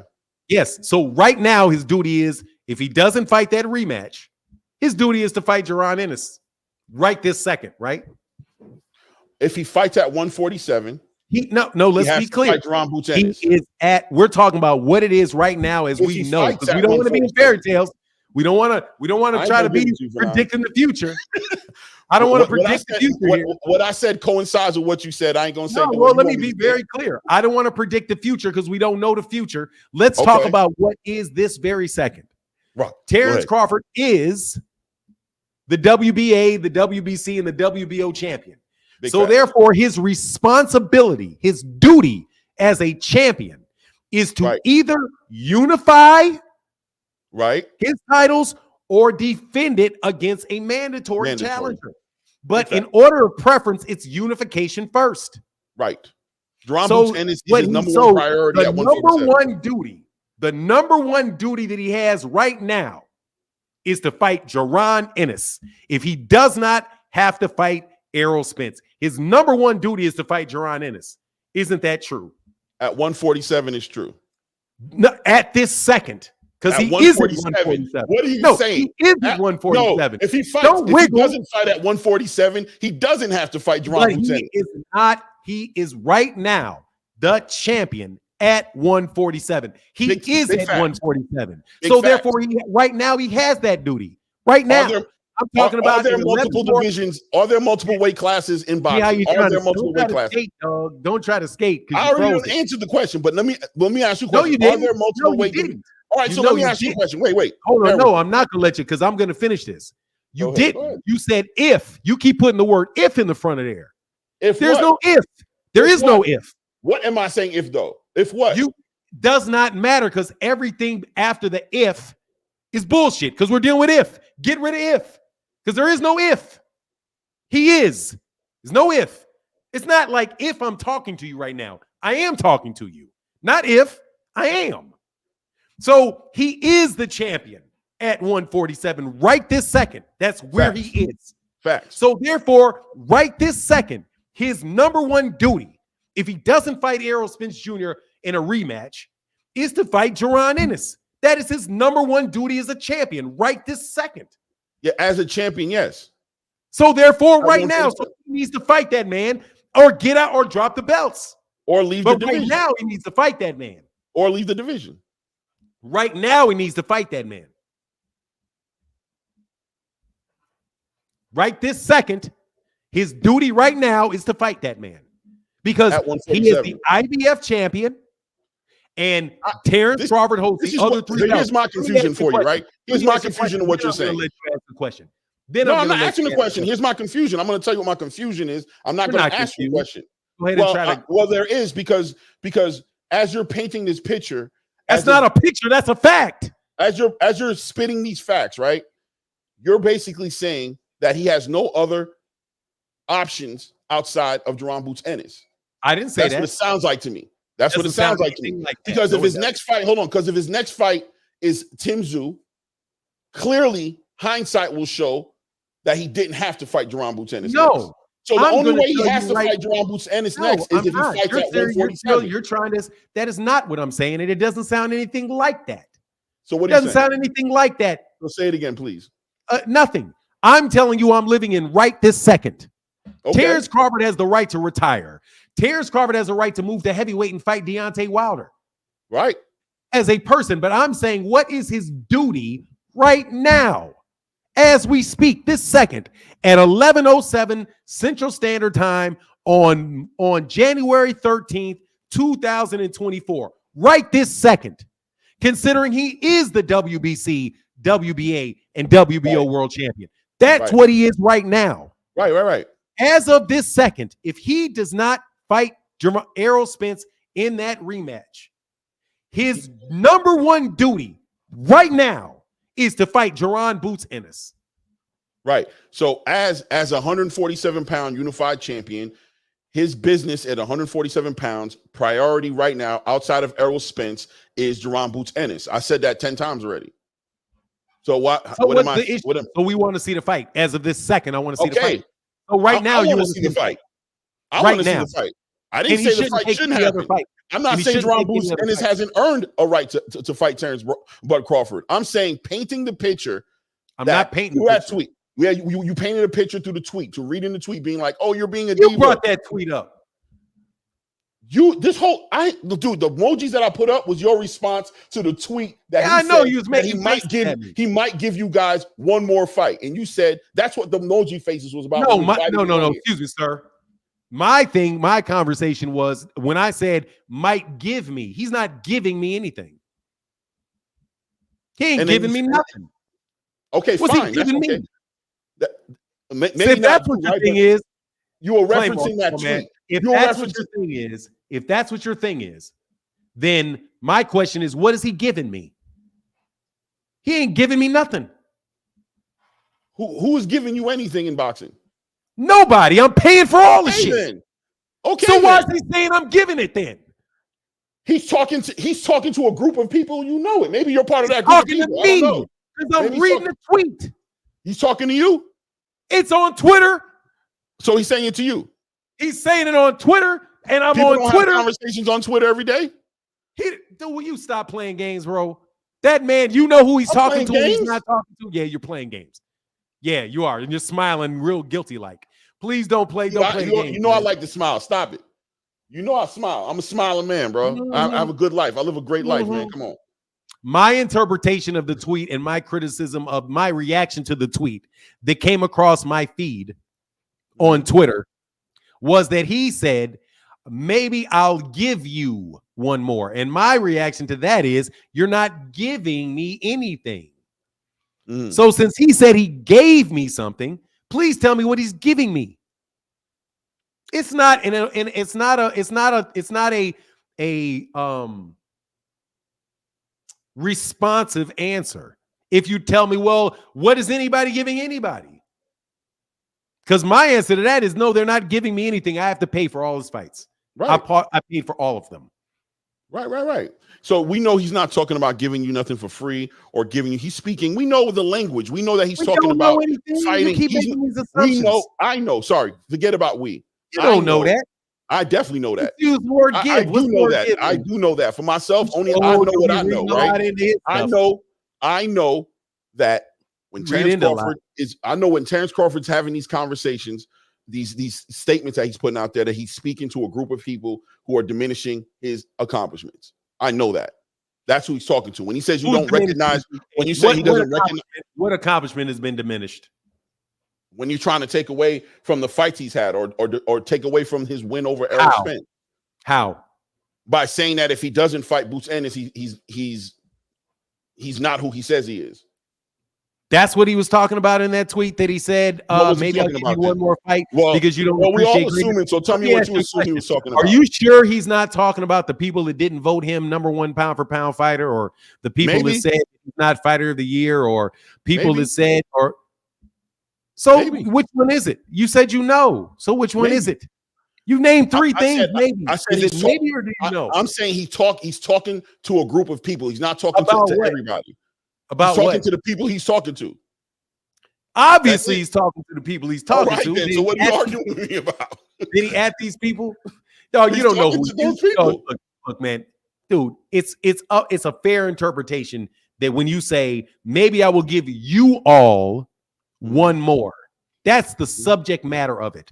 Is the people to whom he's going to give fights to. Who is he going to give this fight to? I know you're going to interpret it. Maybe because let's just say he means I'm going to have one or two more fights, or I'm going to offer one or two more fights to you all. Mhm. Who exactly is he going to be offering a fight to?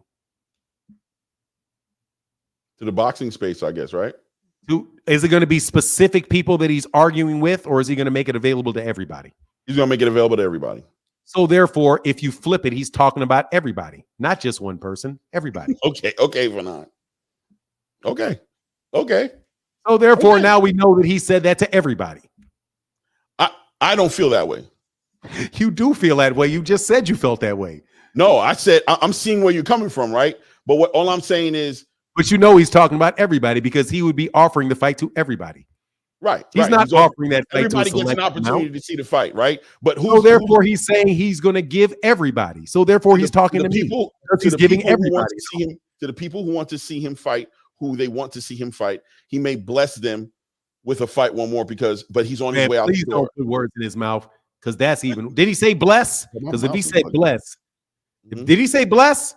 I thought he said give. Did he say bless? He said give. Thank you, God. Don't make it worse. Don't make it worse. Because now I'm coming from godly. I'm coming from godly. Okay, so now we both know that he was talking about all boxing fans when he said that he will give you all. Okay. So what's not wrong a specific group of people. What's wrong with it is that you said that that's not what he did. I'm saying, okay, fine. Listen, forget about that, right? What's wrong with what he said? What's wrong with what he said? What's wrong with it? Yeah. I define the word wrong. What's not right about what he said? Not what do I find? I'm going to tell you what I do. That he's giving me anything. He's not giving me anything. So when he fights, he's not giving the boxing space a fight. He's not giving anything. No, he's getting paid for it. Yes, you to give something. To give something to somebody means you are giving somebody something for free. I am buying that fight. You're not giving me anything. Okay. If I go into a store and I pay, we'll hold across the board. We will hold everybody accountable. Nobody's giving nobody nothing. So, and I am. Right, so this will never come up again. He's going to be the only person who does it. Floyd Mayweather Jr. said he gave me a fight. I will ask you. I will show him a receipt and say, no, I paid for it. If I didn't pay this money, you are not going to let me see it. And you could say reasonable one. Well, he didn't mean give it free of charge. He was just was a euphemism for, I'm going to charge you for these fights because he is. Yeah. And I just thought it was arrogant. I thought it sounded the real issue that I have was the arrogance associated with it. All right. That's what I'm addressing. Why is that so arrogant? Because maybe you'll give me something. Yeah, maybe he'll fight again. If you're really nice, maybe I'll let you talk to me. Am I nice? If you're nice, maybe I'll let you on my channel. Am I Otherwise, nice? No. That's why I'm not nice. Come on. I'm just saying. That would be arrogant. That would come off arrogant.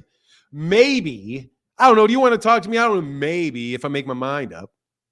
You know what I mean? But anyway, if you don't have a problem with it, it could be nitpicking. But we do know that is Terence Crawford. As long as Terence Crawford has those belts, he needs to fight the champion in that division, who is Gervonta Ennis. So there's nothing wrong with people pressuring him to fight the guy because that's the duty. That's what Errol Spence Jr. had to do. Yeah, with Terrence. There's no issue with campaigning for that fight. Let's campaign for that fight. I would love to see Gervonta Boots Ennis fight Terence Crawford. I was calling for this fight a long time ago when I felt like nobody was talking about this fight. When people were saying that Boots didn't earn it and didn't fight nobody, I was saying that, right? I already know that this is going to be. Then what's changed? There's no issue. Why are you switching up? I'm not switching up. I've always did. I'm talking about. I have no problem with people wanting Boots to fight Terrence. No, it's Terrence having a duty. Terrence having a duty to fight Boots. You saying I have an issue with the duty? I'm just saying Terence Crawford has a duty to fight Boots. But we'll see when his next fight. So when his next fight comes up, if it's not Gervonta Boots Ennis, then what does that show? Hindsight. It doesn't show any that he either if he drops the belts, it shows me what I already know. He doesn't want to fight Gervonta Ennis. Okay, but it shows also he didn't have to fight Gervonta Ennis.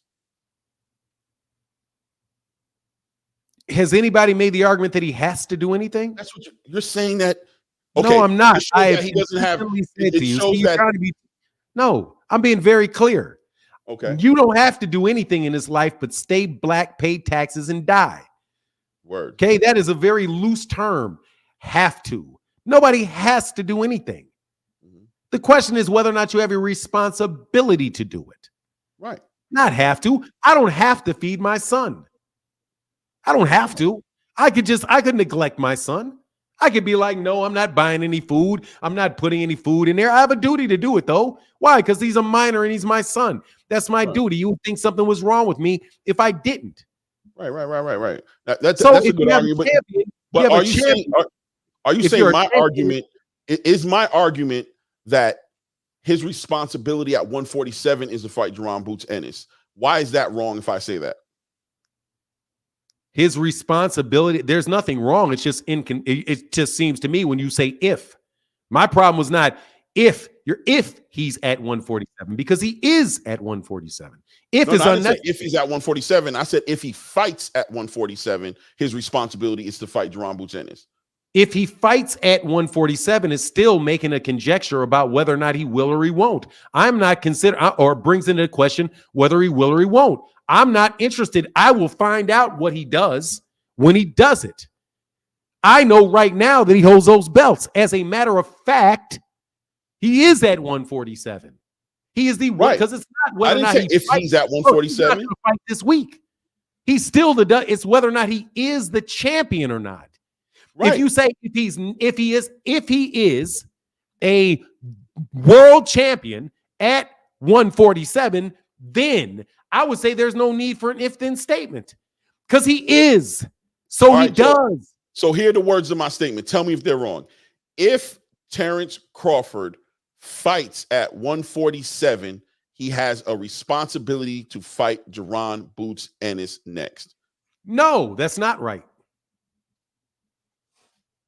Because he could drop all his belts and still fight at 147, at which point in time he would not have the responsibility. It's because he has a champion, because he is a champion. Okay, my bad. So you're saying basically, as I'm not saying you already understand what I'm saying. I'm saying it. I can't say it any more clear. As 147-pound champion, if he fights at 147 pounds, you're trying to get out of it. You're trying to paint me wrong. I'm trying to see how what I'm saying is different from what you're saying.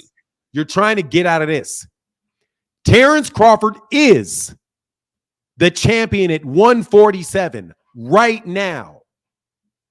Therefore, he has a responsibility to fight Gervonta Ennis right now. It's in existence. The responsibility is in existence right now. There ain't no if. The only thing, and he still has a responsibility to fight him, even if he fights the rematch with Errol Spence, because the responsibility doesn't go away just because you had another one. You're trying to qualify it. You can't qualify it. He is the IBF champion. Gervonta Ennis was not the IBF champion last year. He's the IBF champion right now. And there is no world champion right now, none, that does not have a responsibility as a champion to unify with another champion. Everybody has that. Bivol has it with Beterbiev right now. Even though Beterbiev is fighting somebody else tonight, Beterbiev still has that responsibility as a champion to fight to unify that belt. Unless you're saying that Terence Crawford doesn't have the responsibility to unify. No, I'm not saying then you got to absolve every champion of that. Right. So Terence Crawford, as the 147-pound unified champion. I see it. Adam 1, I see you, sir. As the 147-pound unified champion, Terence Crawford's next fight is Gervonta Boots Ennis. Is that wrong? Dude. Man, that's not good enough? Why are you I mean, if you're telling me that it is I don't know whether that's what he's going to do. I doubt it. That's I'm going to be. I'm not saying what he's going to do. I'm saying what his responsibility is. I'm saying the same thing you're saying, but you're saying I'm not. Why saying you want to repeat something that I've said? You're not saying what I said. I've been saying that. I'm being very. Let me tell you what you're trying to do, bro. Okay. When it's never going to work with me. Okay. There's a technique by trying to agree with me and then act as if that was your argument to begin with. Not going to work, bro. Okay? I'm not going to do it. I'm far too skilled. Clearly. Yeah, because I'm not going to do it. I'm going to make my point, which was never your point. What was my point? Your point, I think you're searching for one, honestly. Am I? I do. I think you were searching. Okay, so you agree that you don't know what my point is then? No, I know what my point was. Okay, and did I say that Terence Crawford at 147 has to fight Gervonta Boots Ennis? Did I say that? Do you believe that? Of course, it's not about believing it. It is what it is. At 147 pounds, if he doesn't fight Gervonta Boots Ennis at 147 right, so is he at 147 right now? Yes. So therefore, his responsibility right now is to fight Gervonta Ennis? At 147, yes. Right, that's my point. You keep saying at 147. No, you keep saying I'm not saying that. He doesn't have any responsibility to go to 154. None. The only responsibility that he has, and it is a responsibility that he has right now. Right. No, you're 100% right. Trying to say at 140. Let me tell you what the problem is. It is at 147. Excuse me, sir. You keep saying at 147 as if that does not mean anything when you say it. It does means something. It means he's only responsible it to fight Gervonta Boots Ennis at 147. That's the only place he's responsible to fight him. No. It means that there's a chance that he isn't at 147. He is at 147. There's a chance that he doesn't. No, what it means is that there's a chance he doesn't fight at 147 on his next fight. Let me speak to you like an English teacher. Give it to me. When you say if at 147 he has the responsibility. Wait, say it one more time. That is incorrect. Wait, say it one more time. At 147 he has the responsibility. Okay. The problem with that is that it's not the fact that he's at 147 that the responsibility comes from. As the WBC, WBA, and WBO world champion, he has the responsibility. Okay. It's not 147. It's not 147 that's the issue. It's the fact that he holds the belts that's the issue. Right. I have no problem with that. But so what's wrong? So don't say 147 because you're making it contingent upon the weight. It's not. It's the championship. And guess what? Since he has it, he has the responsibility. He has the responsibility. There's no if. He has it. It is something that is realized.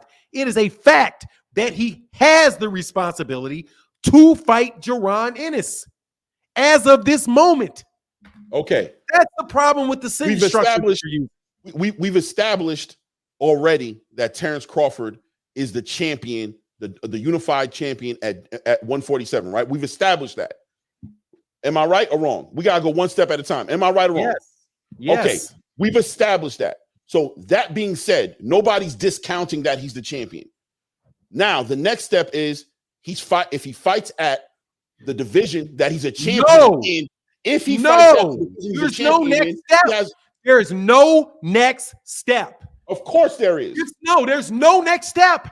He is right now. We're talking about right now and what his responsibility is right now. You're trying to shift it into what happens in the future. No, he has the responsibility right now, this very second. We're talking about this very second. We're not talking about what happens if he retires. We're not talking about if he goes to heavyweight. We're not talking about if he goes down to 135. Woulda, coulda, shoulda, maybe if. We're not doing none of that shit. His responsibility right now is to fight the IBF champion right now. Nothing else other than a contractual obligation that he has with Errol Spence. That's it. There's no need to bring up 154. None. Terence Crawford right now has a responsibility to unify that belt with Gervonta Ennis right now. There's no need for ifs, buts, ands, wins, or none of that stuff. I disagree with the way. Now we're getting to your point. Yeah, I disagree with the way you're painting it. That is one. That's not a fact. I think it's fair. I think it's reasonable and fair to say that it's at 147 because if he doesn't fight at 147, he owes Gervonta Boots Ennis no fight. If he's not defending.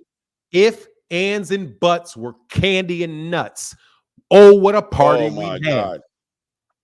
If ands and buts were candy and nuts, oh, what a party we'd have. If he was already at 160, nobody would be talking about the fight. If he was already at 154, nobody would be talking about the fight. If he had lost to Errol Spence Jr., nobody would be talking about the fight. But the thing is, he's not at 160. He's not at 154, and he did beat Errol Spence, so we are talking about it.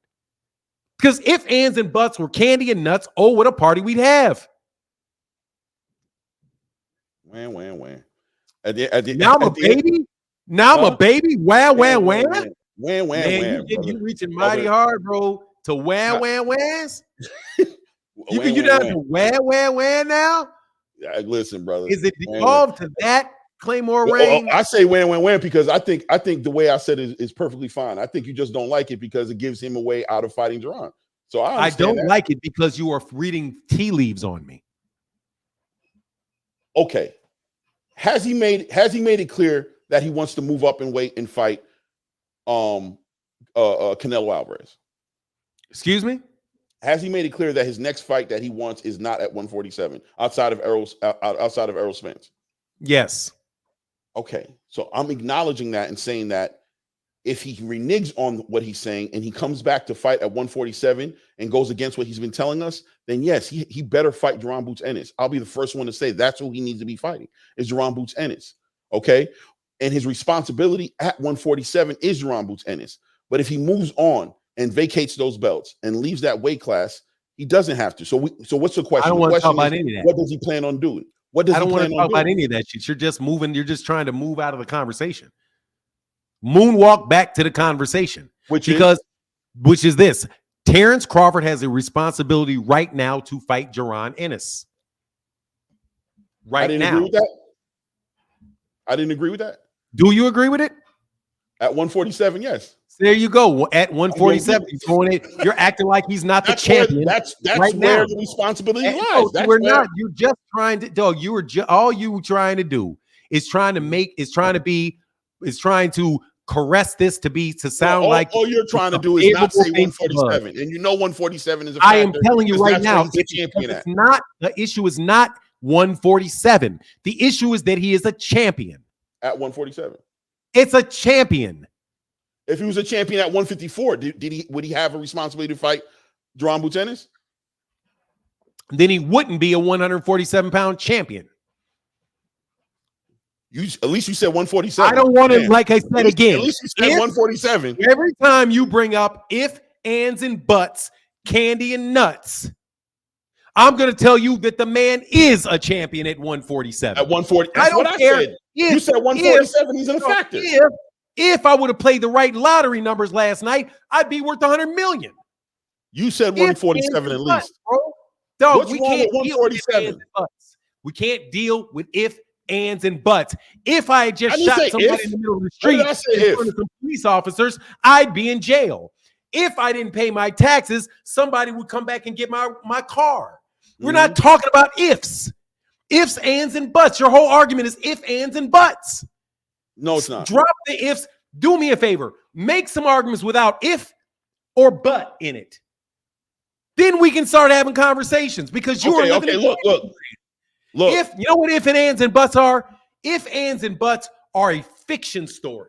Okay, no if, and buts. Here it is.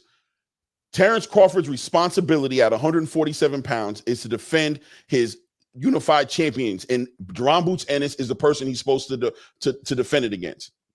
Is that wrong? No, that is not wrong. Thank you. Okay, so I'll stop. But neither is this. Neither is this. His only responsibility at 147 is his only responsibility in all of boxing. No. Well, yes, you're right. Yeah, right. Thank you very much. You're right. His only responsibility that he has as a boxer right now is to fight Jaron Ennis. It's his only one. And if he ducks his own, and what happens when you don't follow through with your own only responsibility? So what are you trying to say now? I'm saying that it's his only responsibility. That's what I'm saying. I gotta let you go, Claymore. This has been fun, bro, but you're never gonna get an inch on me. Just keep working, keep trying, keep practicing on that other channel. But dog, you're gonna get it every time you show up. Holler back at you. All right, brother. Yeah. I know what y'all trying to do out there, Claymore. I see it. Don't you think I don't do my recon, baby?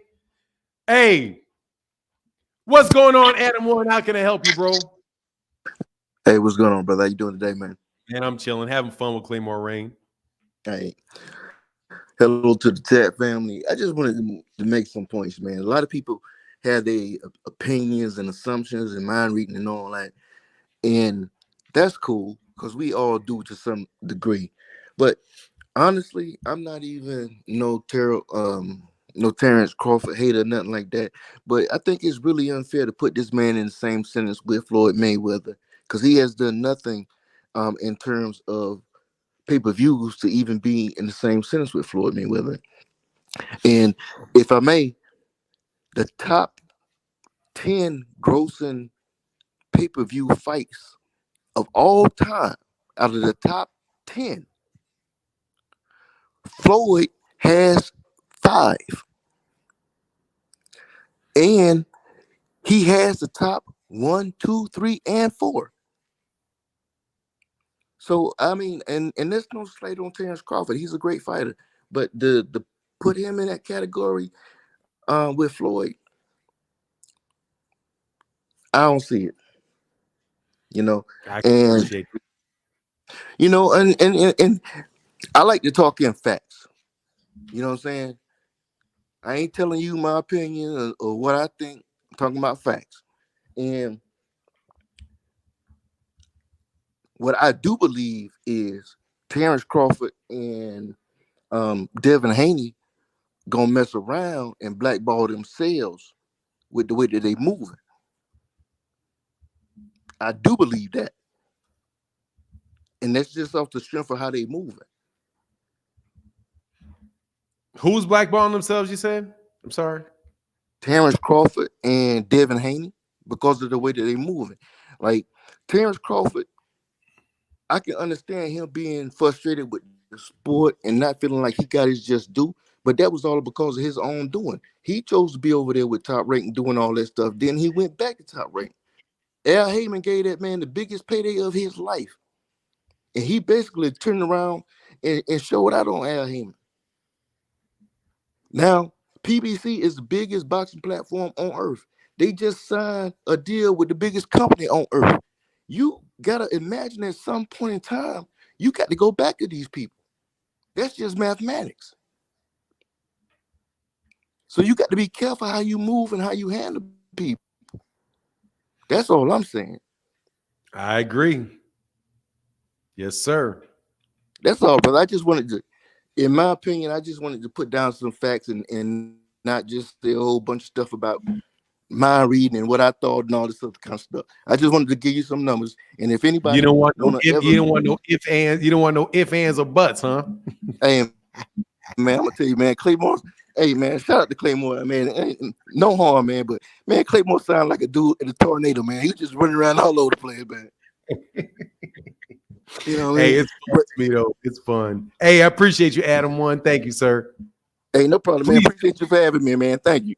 Hey, man, anytime, man. Anytime. Thank you, sir. Hey, my guy, Money Brown had a message for Claymore Rain. Fanon smoking this man. You know what it is. Claymore trying, though, dog. You trying, dog. You trying. Hey, Keith Nolan. Hey, what's up? Keith Nolan said, don't think people are saying Bud is not a great fighter if he doesn't fight Boots. He's clearly a very, very, very, very, very, very good fighter. I think people are saying that his career may not compare to other great fighters that fight more at a high level. I'm saying fight the man because I want to see the damn fight. More than any other fight that I want to see Terence Crawford in. I want to. That's going to happen. I want to see the Jaron Ennis fight. Jaron Ennis is a legitimate threat, bro, and I want to see him get his shot to fight the best fighter in the world. That's what I want to see. And I want to see the best fighter in the world fight the best up-and-coming fighter in the world. That's what I want to see. Claymore, would you like to start a new topic and try again? Well, I want to know, what does it mean it ain't easy over here, never muted you? Can you elaborate on that? Because people say that I will mute somebody so they don't get their point off. And you clearly came from a debate. You clearly came to debate me. And dog, seriously, it ain't It's I very did come difficult. to debate. I did come to debate what you said. You know what I'm saying? But you did steer the debate into something else that I was agreeing with you on, but you didn't like the way I said it. Dog, you know what they do in basketball when you run somebody? I'm not a skilled debater like you, so you probably did corner me some way, but that wasn't my point. Go ahead. You're skilled. I can name your skills. Don't tell me you ain't skilled because I know the plays you're running. I know those are skilled. You are trying to waffle. I've said that to you from the beginning. You're trying to be elusive and never really make a point. So you really can't ever. You say, if I don't make a point, a solid point, then you can't ever get me. Yes, I can. Trust me, because I'm going to make the point, and then you're going to have to defend my point. Exactly. There, and so therefore, that's why you corner me into a conversation and make it about something, and then I say something. If you're going to debate, you got to debate something. I'm learning. When it comes to the debate thing, I do learn debating you because you're really on that time. That's why I smile, because I know what you're doing too. And then let me name all of them. You out graciously, you never use ad hominems. That's why I actually like you. You never do ad hominems. You don't call me a liar. You don't call me a hater. You don't do any of that stuff. That's ad hominem. That's what a lot of these guys try to do. They try to say, oh, you just deep down, you don't like Devin. Deep down, you don't like Terrence. Like you're a mind reader or something. That's ad hominem. You never do that. Okay. You will never, you don't argue from, the only thing that you do is you do red herrings. You do red herrings because you shift. That's what you shift. When you shift, that's a new argument. You may try to shift a slight word, but it still changes the argument. So I got to bring you right back with a very hard premise. You always challenge the premise or try to switch the premise of the conversation. So I'll just bring you right back to it. But I understand, you got the Negro barbershop arguing skills. I bet you do very well with your kids, your brothers, the people in the neighborhood. They probably have a hard time keeping track of you. But you argue like my father. So my father, I grew up listening to him, and I knew exactly how to get him. I'm like, I'm going to get you like this. And if you do that, I'm going to get you like that. We argued for the sport of it. Mm-hmm. Okay. So anyway, and LeVar Aikens, we'll see. We're going to do this. I'm going to do like we do when we playing games. We're going to be, okay, no worries, run it back. Run it back. Roll the ball. Run it back. We always roll the ball to you. You can take it out first. I will pay defense. I will start off on defense, and it's still going to be 21-0. So what exactly do you disagree with me about? What exactly do I disagree with you about? Yes, something from that last conversation, you mean? It doesn't. I don't care what it is. Would you disagree with me specifically? Because you have to have a premise that I don't agree with, or it's not a debate at all. Right. Well, the idea of the debate is when it comes to opinions, I'm not really the type of person to say that your opinion is wrong. I just offer another side of an opinion on the argument. That's it. On your so facts, fair. So facts. You're factually sound. Like I can't. So factually, that's worry. No worry. See, you're doing it again. You're being evasive. So since you didn't want to shoot the ball and you want to dribble, that's a 5-second call. 1, 2, 3, 4, 5. 5 seconds. Give me the ball. I take it out. That's a turnover. So since you don't want to actually say something because you want to be non-committal, I'll say it. Okay. Terence Crawford has a responsibility to fight Errol, Spence, Terence Crawford, to fight Jaron Ennis next. If he is not contractually obligated to fight Errol Spence Jr. He has a responsibility. And if he doesn't fight him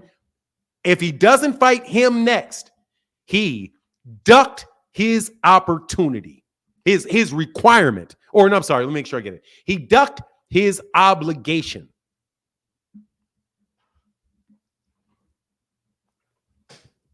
You can't win that argument. I'm going to win very shortly because it's the only obligation he has. He doesn't have a countervailing he doesn't have a countervailing responsibility anywhere in the sport of boxing.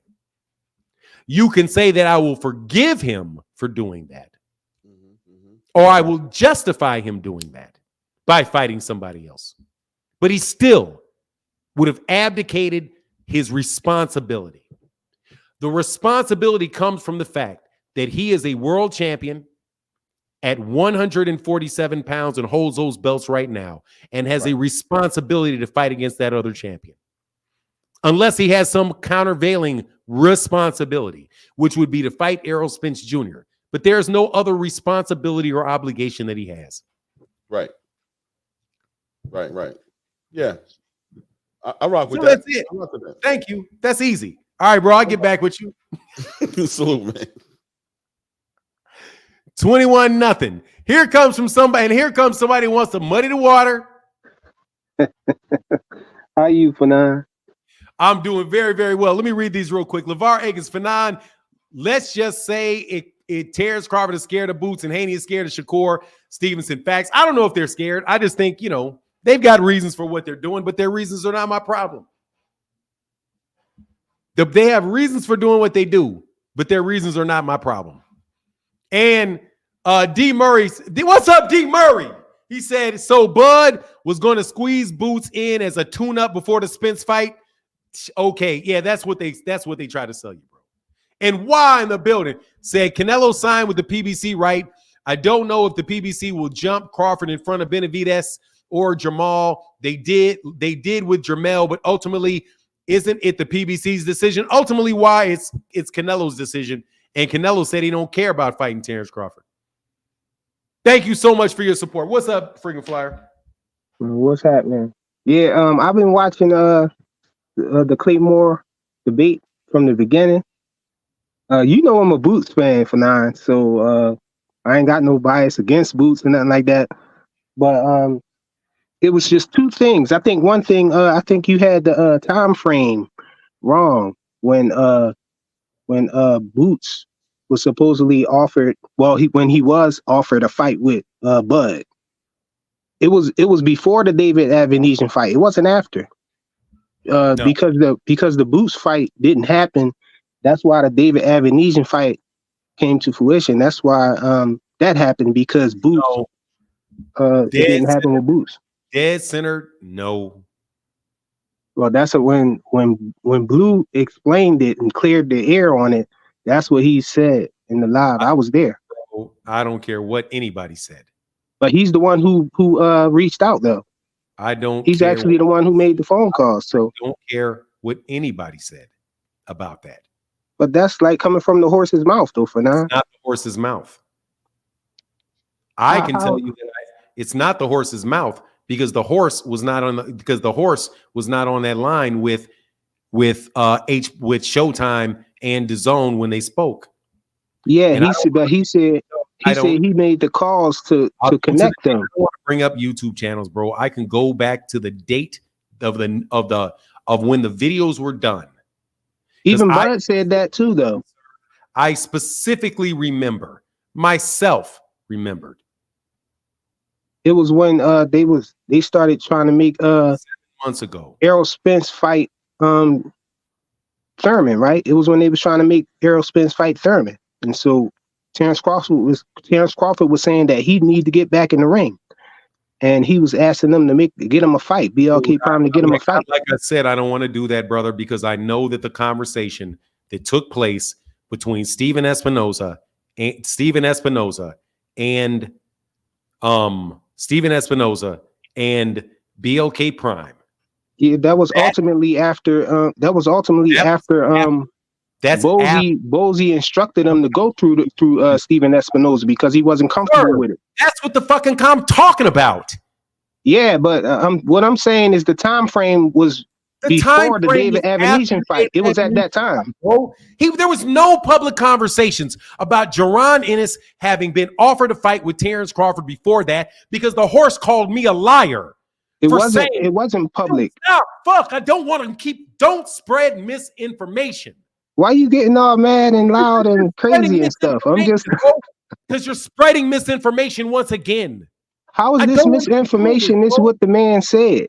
Dude, I'm telling you what I'm saying because I know it to be a fact. I did a video myself where I said that Jaron Ennis said that he would be willing to go to BLK Prime to fight Terrence Crawford. So where did you get it from? Stop talking. I did a video myself on my channel where I said, Jaron Ennis said he offered to fight, that he would fight Terence Crawford on BLK Prime. Because that's what Jaron Ennis said. I was called a liar by the horse that said that they never offered Jaron Ennis a fight. The horse called me a liar. But Bozy Ennis himself said that. I'm going to throw your ass off my channel forever. Because you're pissing me off because you're lying about me. How am I lying about you? Because I'm telling you that I did a video myself where after Jaron Ennis said he would be willing to go to BLK. That's what he said. After that, the guy that you're talking about did a video and called me a liar and said that BLK Prime never made an offer to Jaron Ennis. He called me a liar. And I was pissed that he called me a liar because I never said BLK Prime offered Jaron Ennis a fight. I said Jaron Ennis offered to fight on BLK Prime. That's why I know it never took place. And I don't care what subsequent stories were told. I know because I was going to stop talking. Because I was called a liar by the guy you're talking to. I know that they never offered it. Because if they had offered it, why did he call me a liar for saying that I said something I never said? I never said that, because because if you don't know this, people watch my videos, frequent flyer. I said, and this is why I know the time frame. Because I was lied on, frequent flyer. Lied on. Because I said, it came out where Jaron Ennis said on YSM Sports Media that he would be willing to fight that he would be willing to fight on BLK Prime. I did a video on it. I got about 15,000 views on that video. Then the horse's mouth did a counter video to me in which he called me a liar and said that they never made an offer to him.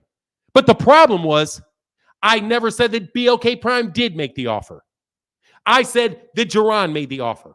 So I know that they never made the offer before the David Avenetian fight, because your horse's mouth said so in response to me and called me a liar, and it pissed me off.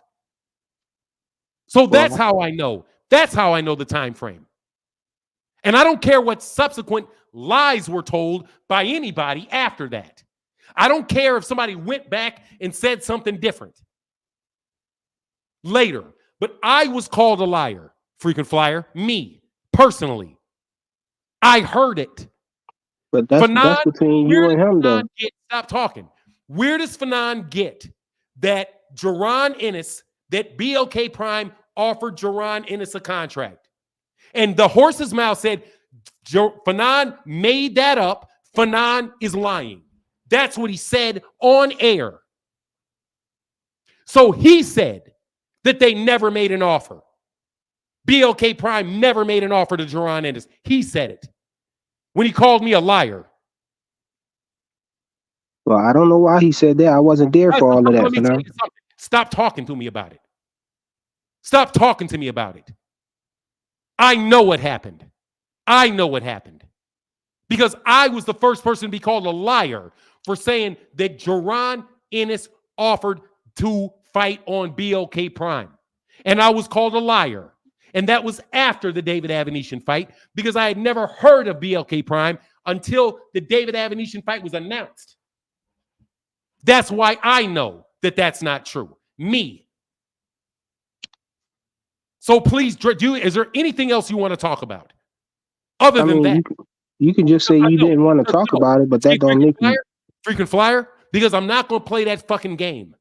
Sorry for cussing at you. I'm not going to play that game, that gossip girl game. I know that he said himself on air when he called me a liar that BLK Prime had never offered Jaron Ennis a fight. Fanon is lying about that. That's what he told me. That's what he said about me. Okay, well, forget about what Blue said. So you tell me how I could be lying about something I never said if they had really made an offer before. I'm not talking about that, but forget what Blue said. You will never speak to me again.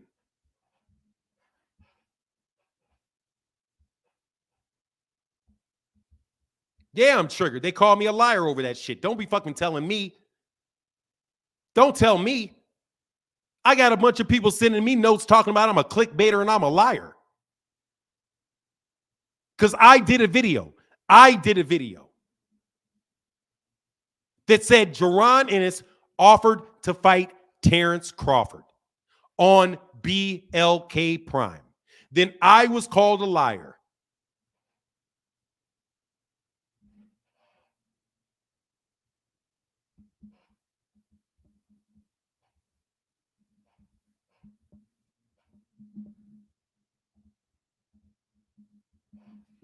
Know what's funny to me, man? Y'all think it's not that funny. You think it's not that serious. It is that serious.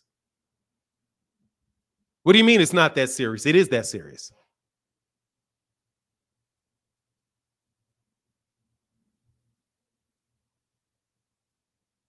It is that serious.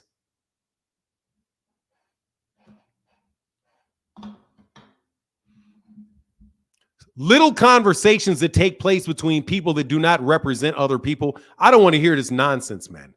That you guys are putting on Jaron Ennis's name. That's BS, bro. That's BS. Jaron Ennis was never seriously offered a fight with Terence Crawford that man turned down. That's nonsense.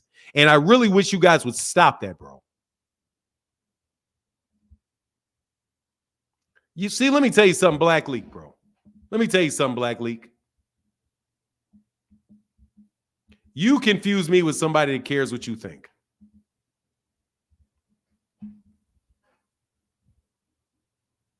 You confuse me with somebody that cares what you think. I take my name very seriously. You don't have to talk to me, bro. You don't have to talk to me. You all are trying to do the same shit you do frequent flyer with Gervonta Davis. You frame this man up on a bunch of stuff that's bullshit.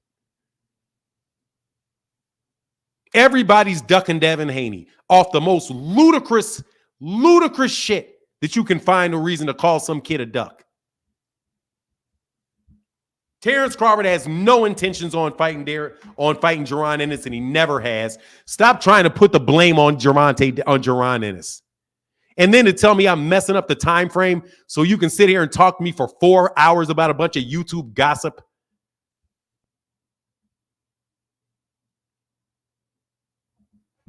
I'm not going to do it, bro.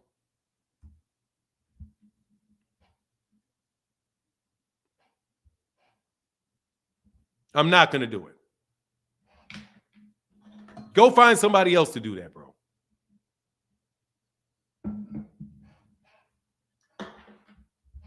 You guys are literally steady tearing down fighters' names, bro. Now Jaron Ennis is a duck. Jaron Ennis ducked Terence Crawford. That's why the fight didn't happen. You guys are out of your... You guys should be ashamed of yourself personally. That's what I personally think. Hey, what's going on, Expensive Paper?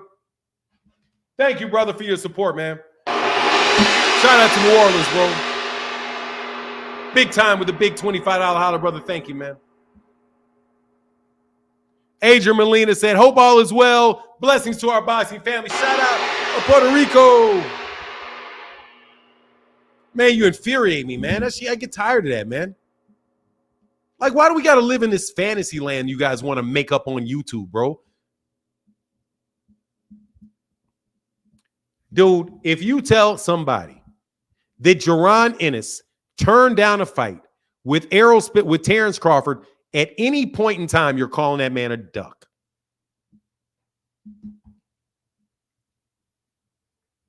Bro, I have written and negotiated hundreds and hundreds of contracts. I know the difference between a conversation and an offer. You all changed the rules on mandatories. You changed the rules on what an email champion is. You redefine the word what a duck is. You just switch stuff up no matter what you want to do in order to make it say, but you feed into it, frequent flyer. And don't tell me I didn't get the time frame right. I absolutely positively got the time frame right because none of that stuff ever came up. And then the people that you're talking about will say one thing one day and say something else the other day, and then come back to the other thing the day after that, and then back to the other thing the day before that. It's like Bill Haney, bro. Bill Haney will say one thing one day, the next thing the next day. He'll say A on Monday, B on Tuesday, A on Wednesday, C on Thursday, F on Friday, Z on Sunday, and back to A on Monday. You guys do this shit excuse my language, you do this stuff all the time to people, man. And you play dumb better than anybody else, freaking flyer. You guys that is framing Gervonta Ennis for a duck. Your number one go-to move. If a fight's not getting made, is not getting made, that we want to get made, how do you not get criticized for taking a fight, for not taking a fight that people want to say, see you fight? Oh, well, you say I offered it to him and he didn't take it.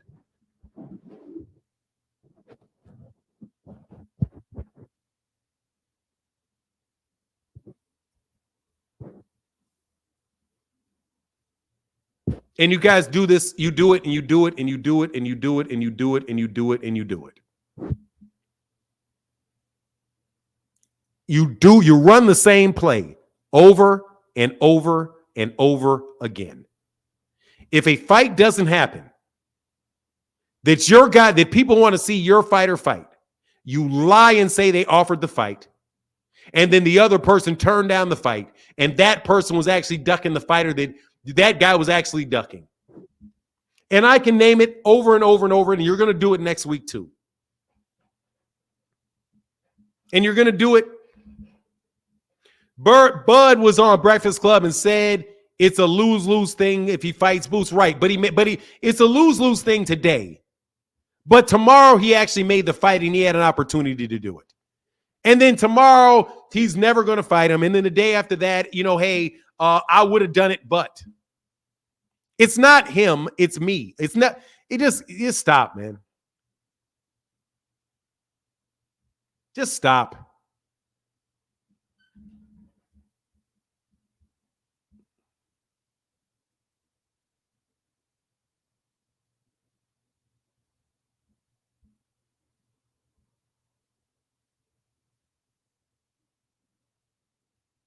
You stop by because of the title.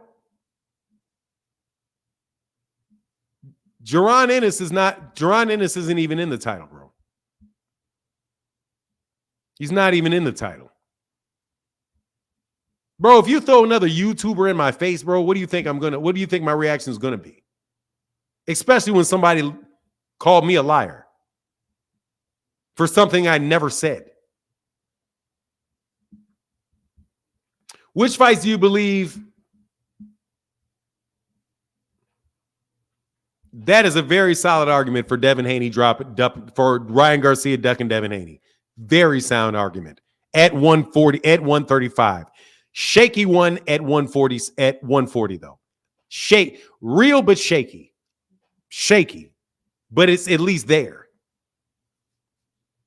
Which fights do you believe people pay for regarding Crawford? Unfortunately, Crawford's not a draw he should be and most certainly believes himself to be. I'm going to pay for any fight that he has. What do I think is a big fight for him? None of them. The only really big fight that he has, Errol, Spence Jr. and Canelo Alvarez. Those. I don't think that there's any argument or any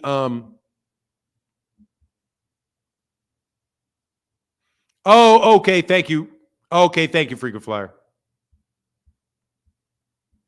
Nah, bro, I mean, I'm telling you, man, that shit, people try to run. Dude, people say, hey, Freaking Flyer, I'm going to talk to you like I talk to anybody else. Dog, first of all, I'm not the nicest guy in the world. I know that. I'm really not the nicest guy in the world. When it comes to like confrontation, I get amped on confrontation. I really do. But that particular subject, I got called a liar. And I had a bunch of people coming around telling me, why am I cap? This was during the time where like every video I did, people were, oh, that's clickbait, that's clickbait, that's clickbait, that's clickbait. Clickbait, clickbait, clickbait. And you know why they kept saying it to me? Because another YouTube channel was calling me clickbait. So I listened to their live stream. I was like, oh, this is where all this is coming from. Because there was a YouTube channel that kept calling me in a very indirect fashion, but indirectly, but very clearly, calling me a clickbaiter. So I was like, oh, okay, now I understand why. Because I wouldn't let somebody put a link to their channel in my live stream. So they started calling me a clickbaiter, and I've never clickbaited, not one time. I know what clickbait is. I've never clickbaited. So I was more than a little bit pissed off about it. But you know, I'm a human being, bro. So at the same time, all these people coming about clickbait, clickbait, clickbait. So the guy you're talking about flat out called me a liar. And I'm like, man, the fucking audacity of that. Because be very clear, I never said that Jaron Ennis was offered a fight by BOK Prime. Never. And that's why I know that they never spoke about that before I actually said it. Because they called me a liar for saying something I never said. What I said was that Jaron Ennis said he would be willing to fight on BOK Prime. And it was only when Jaron Ennis said that he was willing to fight on BOK Prime that those guys called Jaron Ennis and asked him. So I know that those conversations did not take place before the David Avenetian fight, because those guys didn't talk about any type of association in making fights before the David Avenetian fight was actually made. I mean, I'm not out here making fun of people for conversations that take place at gas stations when other people are doing it. I don't appreciate being called a liar, but I most definitely remember 100% that those conversations never took place before that. Now, if they came around and later on said, oh, that these conversations had taken place even before the David Avenetian fights, they're lying. They're lying. Because they clearly said they're either lying one way or another. They're lying when they said that the conversations never took place, or they're lying by saying that the conversations did take place. But one way or the other, they're telling a lie. One way or the other. You tell me which one it is. But I know people keep coming up. I keep coming up with a lot of, man, whatever, bro. All I know is in the period of like 25, within a period of like 3 hours, bro, an entire negotiation will take place. Somebody will reject a fight, then they will accept a fight, then they will renegotiate fight, all between 8 o'clock in the morning and 9 o'clock at night. It'll all happen within that short span of time.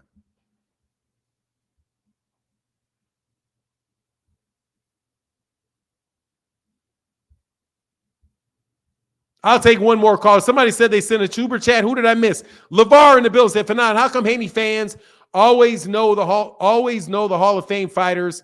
One slapboxed Ali, the other had a flat tire with Joe Louis. I believe freaking flyer on the Joe Frazier. At 3 a.m. in Philly, they worship this man so crazy. No, I believe him, though. I believe him on that. I don't think freaking Flyer's a liar. A flat-out liar, I don't think freaking Flyer's a flat-out liar. I do not. I do not believe that. But I do take people calling me a liar. I take that very seriously. Because I get a lot of sweat from that shit. And I read my comments. I get people saying, you're just a bold-faced liar. You're a bold-faced liar. And then I say, okay, when did I lie? Give me the lie.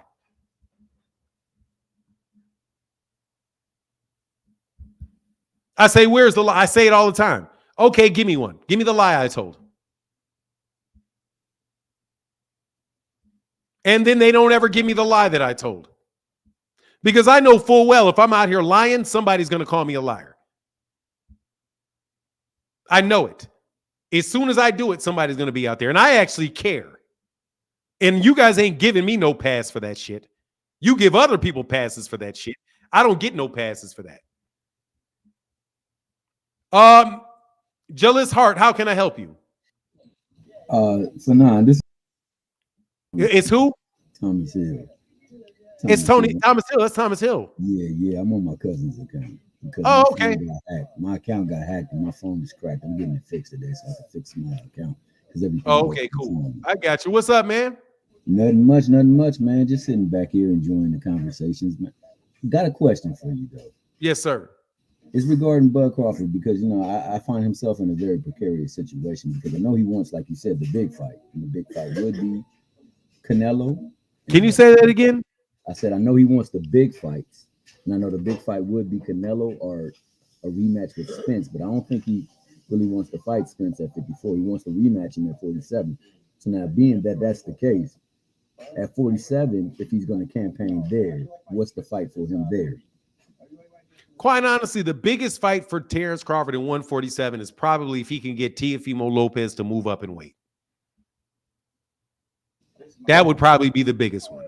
I agree. I think that's why Teofimo, he's speaking that up because he's trying to get up there to get that big bag. And I think it would do a lot of sales because I can imagine the tour that they do for the promotion. That would be an interesting fight. I don't see how Teofimo competes with him, but I would love to see the pressers.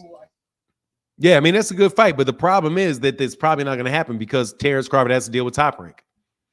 And Top Rank, from what I've seen, doesn't want to deal with him. Or they said he would do a fight-by-fight basis. So, but he's probably, he's not going to get if you're talking about the fight, something that's going to do what his fight with Errol Spence Jr. did, or anywhere near that, nobody, except for the only person I think they could duplicate that for him are two people.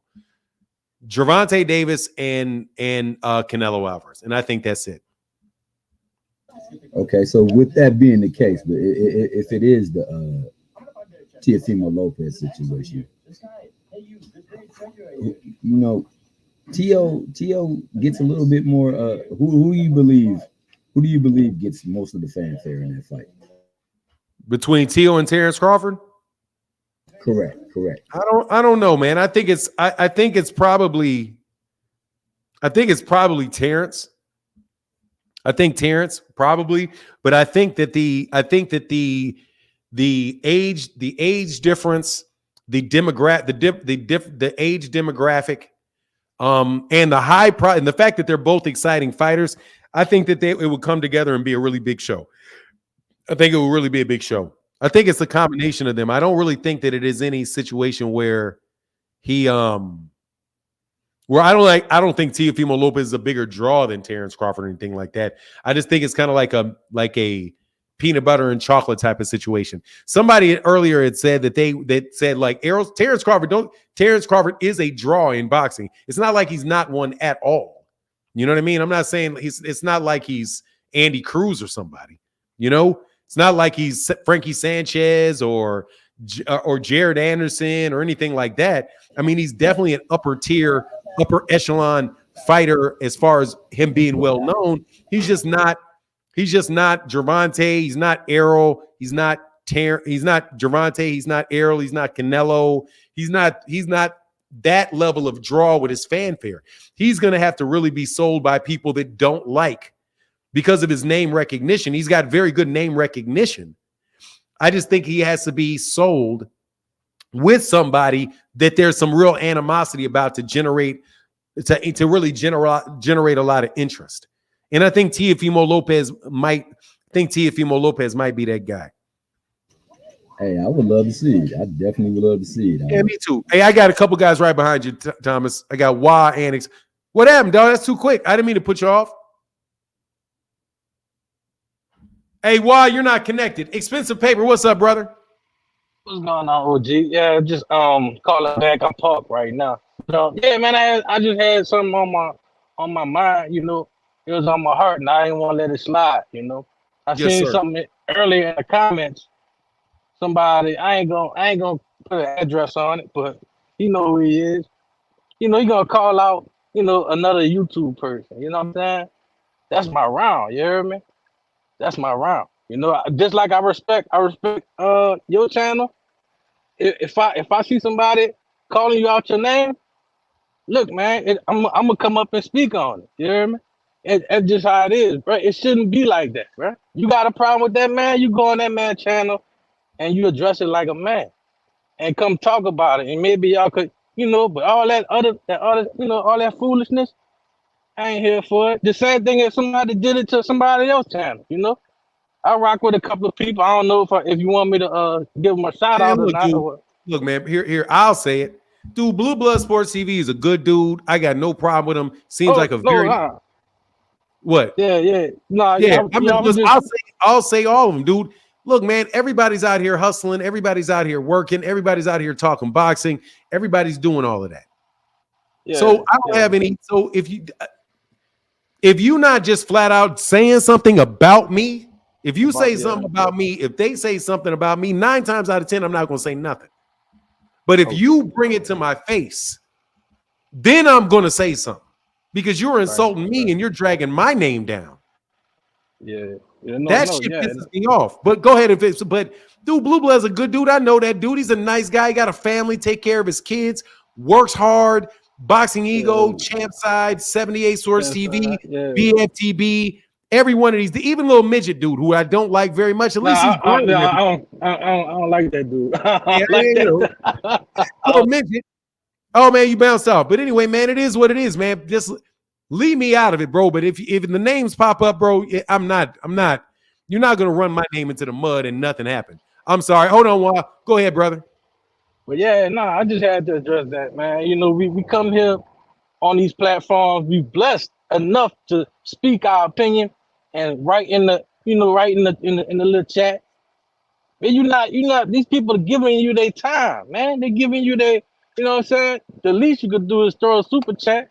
If you don't want to do that, hit the like button. You hear me? It ain't hard. That's all, man. Peace and blessings, dude. Hey, man, I appreciate it. Take expensive paper and bomb squad all day. You know what it is.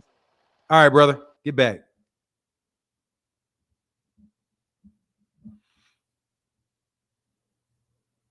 Oh, yeah, man. Timothy Sotomayor, my dude, man. We be going at it. I don't mind. I'll go at it with people, man. I'm a confrontational type of person, bro. It can pop off, and I ain't got any problem with Terence Crawford saying what he said about me. I don't care. Terence Crawford doesn't know me. Terence Crawford don't even listen to me, really.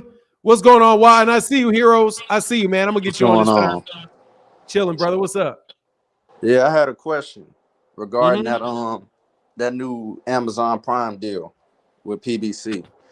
I was going back and forth with somebody in the chat, and what they were saying was that PBC don't want to make the Errol and the Terence Crawford fight because they're not funded by Showtime anymore.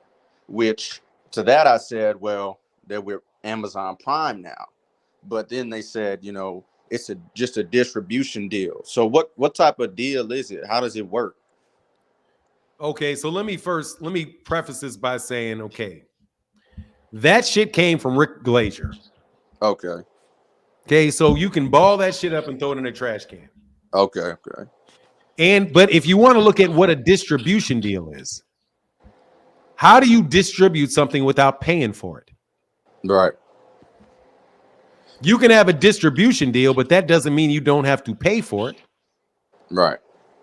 The fight with their contract that they had with Showtime was a distribution deal.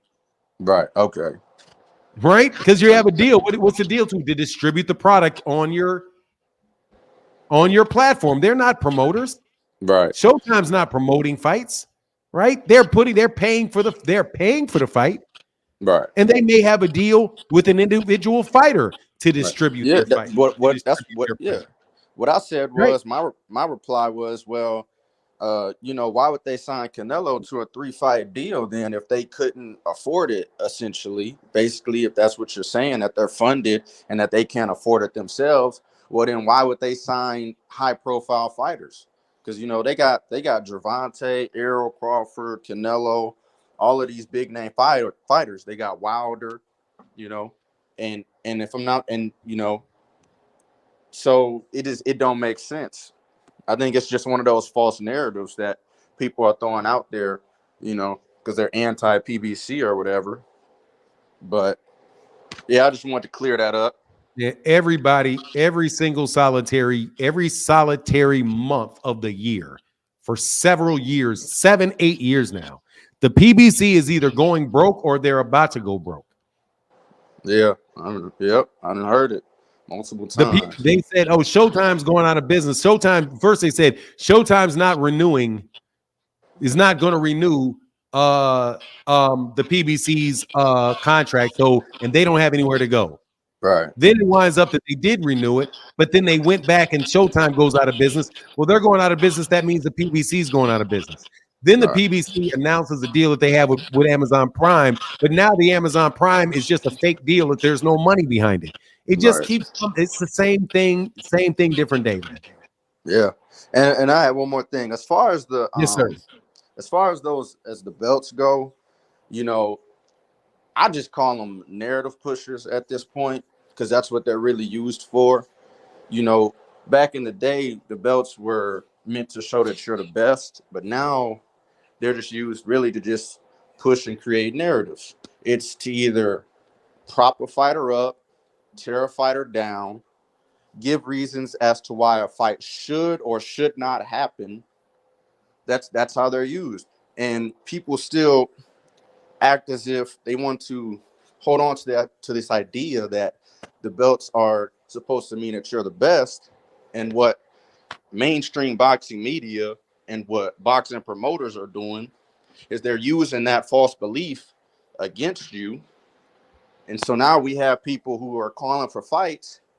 We got people who want to see Crawford fight Tio more than they want to see Jaron Ennis. And when I do the eye test, I'm like, well, Jaron Ennis is every bit as good a fighter as Teofimo Lopez is. The only difference would have to be the accolades. So I think that a lot of boxing fans are just conditioned to think that way. You know, they just use the belts as a means to push whatever narrative that they want to push at this point. That's why I say the belts don't matter as much, because, I mean, you can just look at boxing promoted like Bob Arum at lightweight. He carries most of the belts at lightweight, you know, for the WBO, the IBF, and the WBA. But yet they'll use that against Gervonta. They'll say, well, why doesn't Gervonta fight any champions? And it's like, well, Gervonta's with the PBC. They're not going to let him get those opportunities. But at the same time, they're going to, on ESPN, they're going to go on that website and they're going to trash that man, even though they themselves know that they're not going to give him any opportunities. The Canelo Alvarez Jermell Charlo fight, you know, really he should be fighting David Benavidez, who's been his mandatory. But, you know, it's undisputed versus undisputed, right? You know, that's what it is. It's undisputed versus undisputed. Hold on 1 second, brother. I got to grab some. I think somebody's knocking on my door. Hold on 1 second. All right.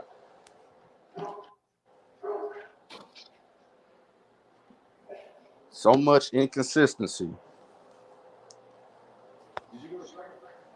We got people calling for fights, not calling for other fights. And really what it comes down to most of the time is you simply like this fighter and you don't like this fighter. So you're going to make up any reason that you need to push whatever narrative you want to.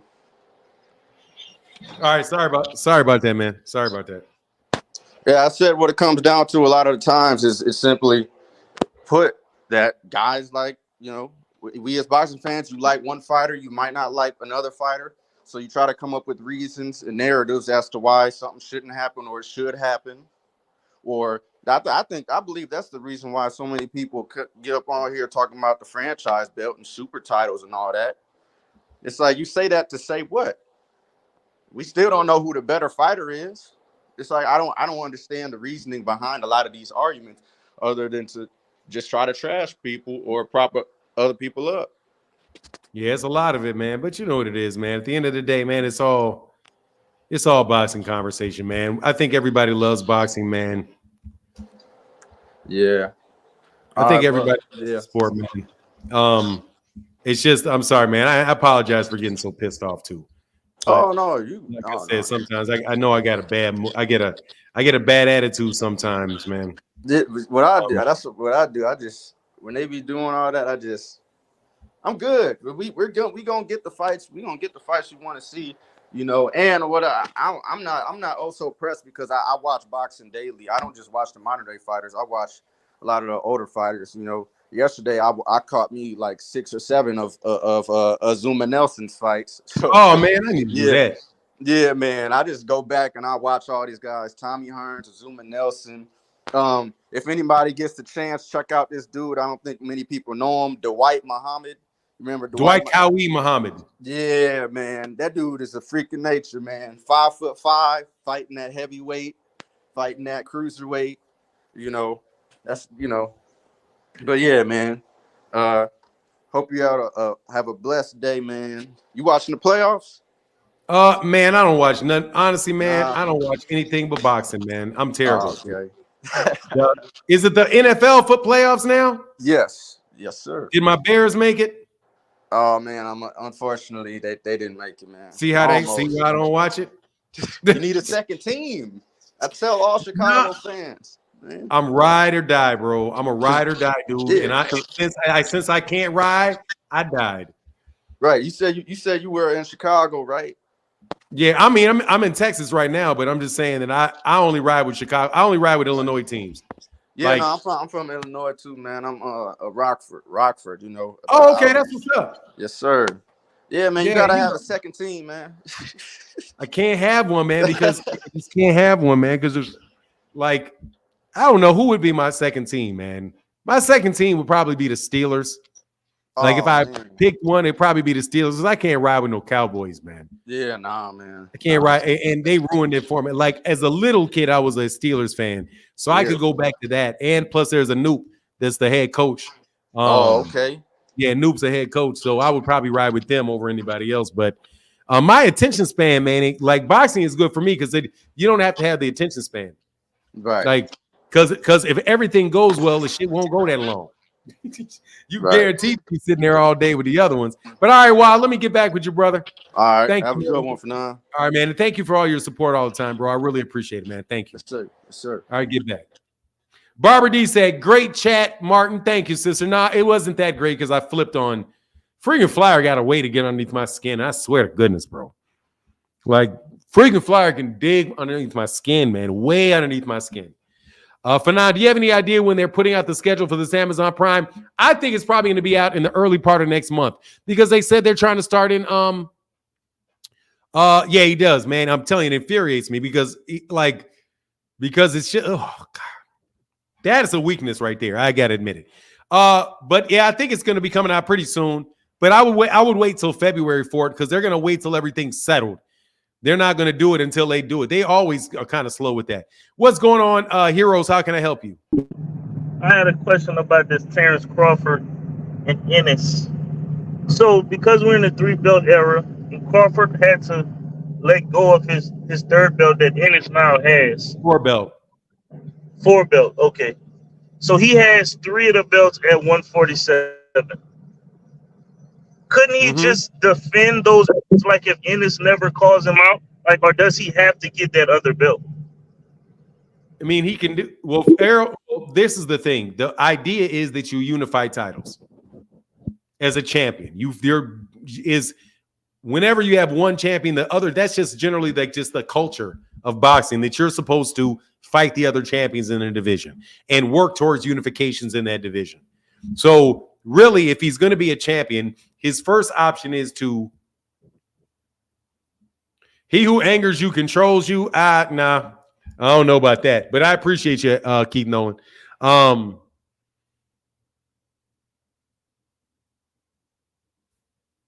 He doesn't have, I mean, he can go, nobody has to fight the other person, but it's just whether or not you should or you shouldn't, I guess is the best way to say that. So then that would be the issue like at 140 because everybody has one of the belts at 140, right? Right. I mean, it'd be an issue, yeah, but it's going to be an issue because the bigger problem with them with 140 is that they're all in different, most of them are in different, have different promoters.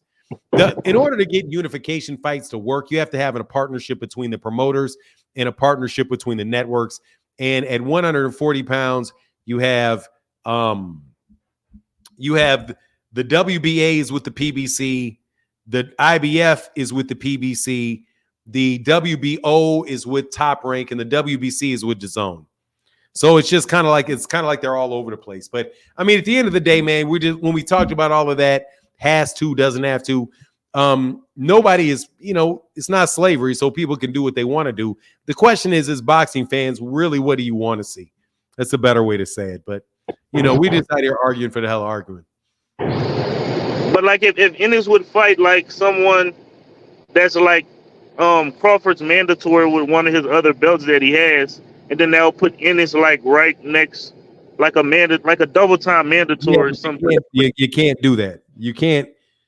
A champion in one division is not going to be ranked is not going to be ranked by another division.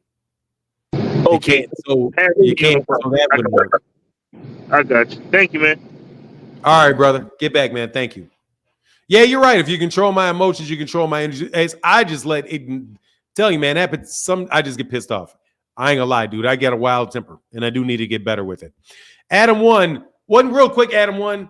Hey, my guy, Big James, man. Thank you, brother. Navy 1953. Ali is the reason I follow boxing. Sorry it took me so long to get there, brother.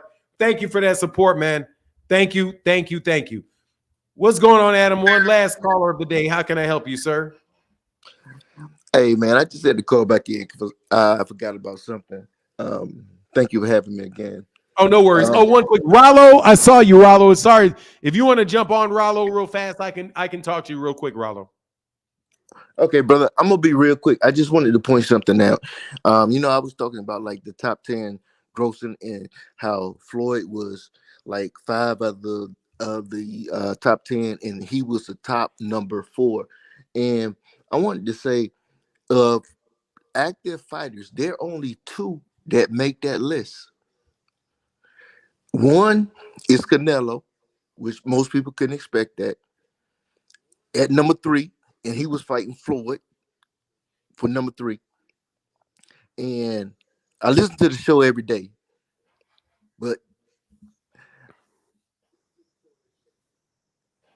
for all the people that are detractors, Gervonta Davis is number 6 on that list.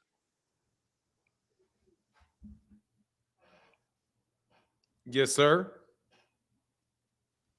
And I just wanted to point that out there because like a lot of these people are talking about everybody is not a superstar.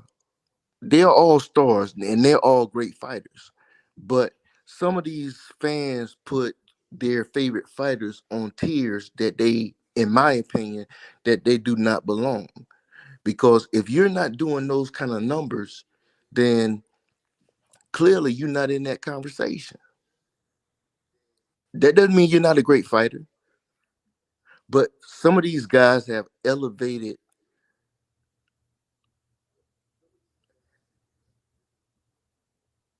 they think that their fighter or their favorite fighter is almost godlike. And I don't see it. Yeah, it is what it is, man. I mean, hopefully we'll get these fights. A lot of the talk about the big man, I just sent it to you. I just sent you that link. You got that link. You said don't forget to send the link, and I sent you the link. So you should be able to catch that on. You should be able to catch that and jump on. Well, hey man, I appreciate you, Adam one. Thank you, man. I think that you're right, man. That it's, thank you, brother. I just wanted to throw it out there and give Gervonta his props. I thank you, man. Appreciate you for having me. Man, anytime, brother. Anytime, man. Get back with you, sir. Salute to the highest level. Thank you. Thank you, brother. I appreciate you. Thank you, Skills from New Orleans. I got my guys going to jump on, and Rollo, if you want to jump on, and Frequent Flyer, if you want to jump on. I am now going to dedicate myself to mastering my temper with Frequent Flyer. I'm threadbare with Frequent Flyer because it was been like weeks, and I just want to jump to the end of this, man. Ain't no way in the world that this conversation about Jaron Ennis being offered a real fight with Terence Crawford is any way, shape, or form real. It seems to me to be just the biggest bunch of BS, some of the biggest BS that there is in the sport of boxing.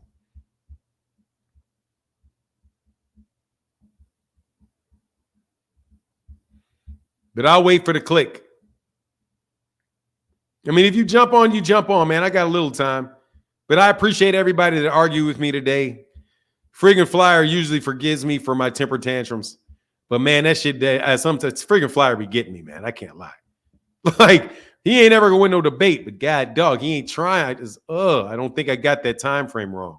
I know I didn't get that time frame wrong. You just have to, I don't want to hustle through all of these conflicting stories that people tell.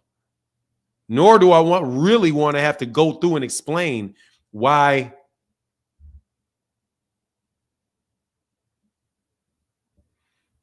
Let me put this. Hold on one second.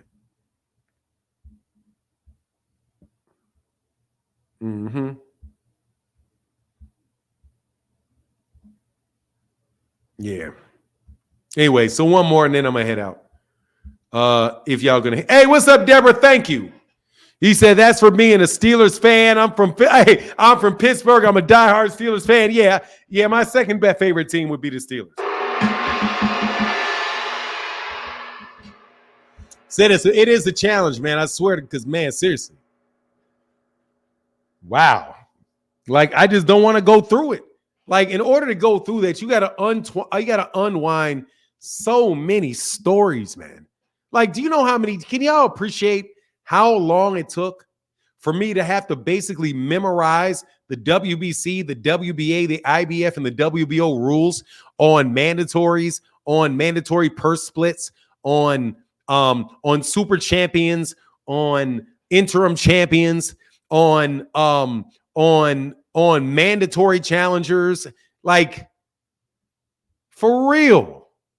Like, you have any idea how much I have to talk about that stuff when I really don't want to? LeVar, what's up? Thank you, sir. He said, hey, I'm from West Philly, born and raised. This is for my Eagles tomorrow and for Boots in 2024. And to defend Boots. God dog, y'all running Boots' name in the ground. My number one Terence Crawford fan in the building. What's up? You off work? You ain't driving? Nah, I'm off today. I'm out here, man. We done got hit by a snowstorm. I'm out here shoveling snow. Oh, as you can tell, I ain't shoveling nothing. Oh man, I need to get down there. I need to be there in California, one of the two. Yeah. I thought I'd be the last person of the day to get on here, man. I think it's kind of sad if Bud backing out the fight. I think it's a sad thing. What is that? Errol? Yeah. Yeah, I don't know. I probably isn't Bud, bro. I doubt that is just Bud with that. Personally. I mean, I don't know, man. But go complete your thoughts, man. Complete your thoughts. No, I'm just basically going off of the tweet he sent Earl yesterday. You know, I done heard everything, and I wish you well. It sounds like you walking away from the rematch. You know what I'm saying? I don't, in an indirect kind of way, you know, but I mean, I don't know. I don't want to put words in his mouth neither, but you know, that'd be kind of sad to see if he is walking away because of what Earl said. But I mean, that's sudden. They really need to get back on the phone and work out just like the first time, you know. But I mean, the guy got to have eye surgery. You got to have eye surgery. I mean, he did it a lot more right after the first fight. He probably should have. Maybe he probably should have came out and said what he said. I mean, that's why I got hit in the eyes. I mean, I don't know, but I mean, I don't think it's worth ending the fight for, you know. Yeah. Then go ahead, lock knuckles up one more time, man. Go ahead and beat the guy. And, you know, because, the thing is, the only reason why I said Earl probably shouldn't, I don't think Earl should have said what he said, because it seemed like his fan base was already coming up with their own excuses of why he lost the fight. So I think even though it's probably true he did have cataracts problem, you just putting it out there after you said you wasn't going to make up you're not coming with no excuses and then come out with something. You putting it out there is kind of like feeding the fire a little bit to that. to the fan base, because now they say, "Oh yeah, this is cataract. That's why you won," and all that, So I just kind of wish. And I agree with that. I think you're dead on with that. I do agree 100% with that. Yeah. Yeah. So I just wish it wouldn't have been said. Just, you got the surgery, go ahead, and you know what I'm saying, because I'm quite sure Bud's already upset that it's pushing the fight back and possibly holding him up already. So I guess to come out with the reason why, this is the reason why I've been getting hit so many times. He probably feel like it's taken away from. I think that's reasonable, man. I think that's definitely. Yeah. And who say, I mean, really, my whole thing is, when did you have a problem with the eye surgery? Because was it during the fight or was it before the fight? Because Bud responded to that. He said, since when boxers don't get their eye vision checked before the fight? Man. See, that's where I would say, like, dude, Terence Crawford, I mean, Errol, I believe, because Errol doesn't have I have not known Errol to be somebody that is not trustworthy. Just that he would the fact that he would just make something up doesn't really jive with his personality. If this was Bill Haney, then I would say, I mean, but I'm just a believer in that. Like, I don't see why I don't have a reason to doubt him. Now, I do agree with you, though, and I think that Terence Crawford fans have very firm ground when they say that they don't like the fact that he said it. Like, if you're going to say no excuses and all of that stuff, then you shouldn't say, you shouldn't say it. And it seems as if you're going back on your word when you said you wouldn't do it. I think that is I think that's fair. You know what I mean? I think that's a reasonable reaction to it. Yeah. It's like I said. I mean, if he needed surgery, he needed surgery. I mean, we don't know why he didn't do it right after the fight. He could have his own reasons for not doing it right after the fight as well. You know what I'm saying? So, I mean, it's not like you can just call the doctor up, the surgeon up, and say, "Hey, I need my surgery done right now," and then the surgeon say, "No, man, you're looking at a few months down the line for that." So, you know what I'm saying? You got to go by, but that's by appointment. So anyway, so that could be the reason. He may have been like, "Look, I'm not trying to have surgery right now. I'm going on vacation." He probably had to heal. His eyes probably had to heal because his eyes were most definitely busted up. His face was busted up. All of that stuff was busted up. So probably took him, I would suspect, I have to guess, that number one, it would take him a little bit of while for all the swelling and all that stuff to go down. Then he wants to go on vacation, spend some time, and maybe didn't want to go right into not being able to see out of an eye. But, it is what it is, man. Right, but I do 100% understand. And I think that is very, for the Terence Crawford fans that have that viewpoint, I think that they're standing on very solid footing on that. Yeah. It's like I say, all they gotta do is pick up the phone and talk to each other. It's like they did the first time to make the fight. They pick up the phone. Hey, let's make the fight. Let's get it going, man. Whatever. This is what's going on my end. I'm going through this with the PBC over here or whatever. Okay. Girl say, okay, tell you what. Take some of my percentage. Let's get the fight done. And it got made. And that only came off of them picking up the phone, calling each other, Yep. So that's all that's got to happen this time. So yes, I want to see a fight. I want to see them, you know what I'm saying? We already not get enough good fights in. I just want to go ahead and see them fight, even though I still think it's going to be the same outcome. But, it's been going, this whole feud with the Errol Spence and Terence Crawford fans been going on too long. Go ahead, have another one. Show them it wasn't a fluke. And, Now, I will tell you this. Them real Bud fans do want Terrence to beat up Errol again. I would say y'all are some sadistic son of a guns, boy. I plead the fifth with that. You being nice about it, but you want to sit there and put Errol in the fan do some more punishment. Yeah, Later for Boots. We'll get to him. But later. Y'all ain't never gonna get the Boots. Hey, y'all will never find your way. Y'all will never find your way over there. I know. But all right, man. I appreciate you. Thank you, Jeffrey Brooks. If somebody, I was waiting on one more person, but I'll get back with you, man. All right, then. Talk to you later. Right, Jeff, it's always fun. Hey, is Frequent Flyer still there? I owe my weekly apology to Frequent Flyer, bro. Oh my God, man. That shit gave me a headache. I swear, I'm so sorry. I'm telling y'all, man, that's why I do not have guns in my house, even though I'm probably going to get one. But I'm going to wait till my son moves out. When my son moves out, then I'll get one. Because my wife is like one of the only people that and my daughter are the only ones I'm really never at risk of going off the end with. You know? Yeah, they never going to see Boots, bro. They're never going to see Boots. Yeah, I snapped off something nasty. Yeah, I did on Freaking Flyer. Because man, people be talking. Because seriously, I pay attention to what's going on, man. And when that time frame, dude, I got called a liar live on air, and a bunch of people while I'm sitting where somebody said, "Go look at that," and I looked at it, and I was like, "Man, y'all are calling me a liar." I didn't even said that. I never ever said that Terrence, at the time that this thing was said, I had never said. Matter of fact, let me do something.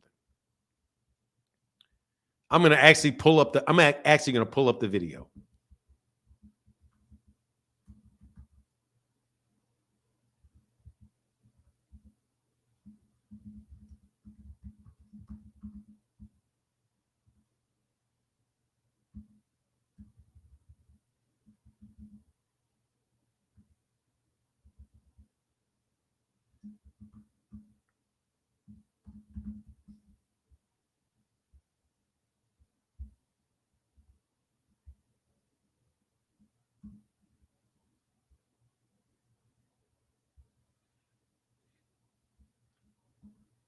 Hold on one second. I'm going to.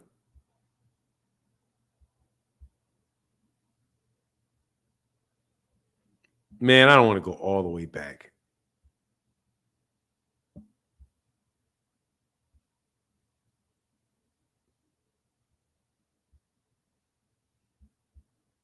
Where is this thing?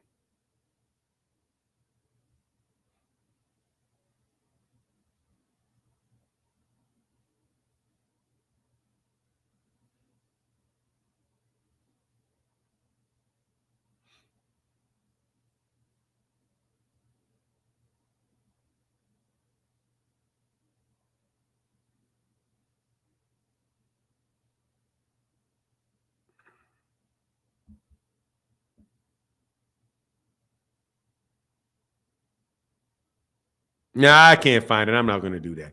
All right, but anyway, man, I'll find it later. Hey, Fanon, how do you feel not getting Kamal Oz? Kamal Oz stopped by today, Mr. Swole. Kamal Oz stopped by today, and I'm not happy. I'm happy that I'm his friend. I can call him anytime I want. I can talk to him anytime I want to talk to Kamal Oz. That's how I feel about that. How do you feel about it? Does it hurt your feelings? Kamal Oz has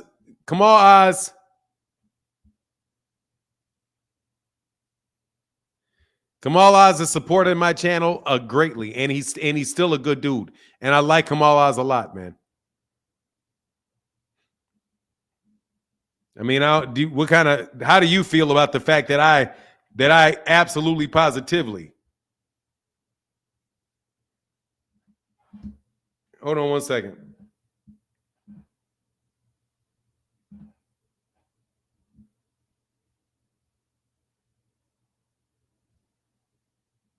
Give me 1 second. Oops, I got to do something.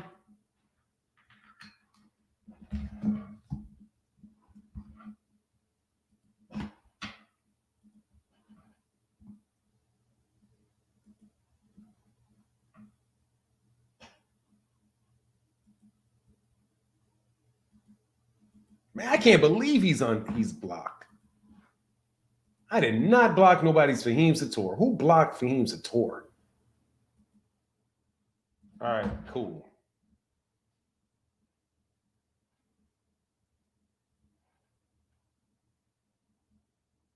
All right, Fahim, if you was listening, you unblocked, brother. All right, but look, I'm going to get out of here. Much love to everybody in the chat, everybody in the super chat. I may call a fight tonight. Should be some good fights. We'll be back talking in the morning. Fanon, who do you think, Fanon, who has Floyd faced that you think would beat Bud or give him serious issues? Manny Pacquiao, Canelo Alvarez, Manny Pacquiao, Canelo Alvarez, Miguel Cotto. If I did, that was my mistake. I did not mean to block him. Those three are the ones that come out to my mind the most. Juan Manuel Marquez, I think also would. Oscar De La Hoya. Oscar De La Hoya is a real one too. Not Maidana. I would probably say those five. I think would give Terence Crawford a very tough fight. I would pick Canelo, but definitely Canelo, Manny Pacquiao, Juan Manuel Marquez, Oscar De La Hoya. Those four really. I don't know, man. I think Judah would be a really good fight. I do think Zab Judah could give him some work as well. But those 4 or 5. Some guys were too small, like the guys at 130 were probably a little too small. Jose Luis Castillo would probably give him a good fight too. Jose Luis Castillo at 135 would probably be good. Yeah, I mean, I'm telling you, man, the dude is no joke, bro. Floyd, the idea that Floyd didn't fight these guys is just, I can't ride with that. But anyway, that's my take on the matter. Please let me know. You coming back tomorrow? Random search traveling while black. Kid. Hey, man, you'll make it to Orlando. You know what it is. All right, man, I'll get back. Yeah, Cotto. Yeah, Miguel Cotto for sure. Miguel Cotto will be a good fight. Emmanuel Augustus, that was at 130. I think Emmanuel Augustus is too small. But anyway, it is what it is. And please come back tomorrow. Deuces.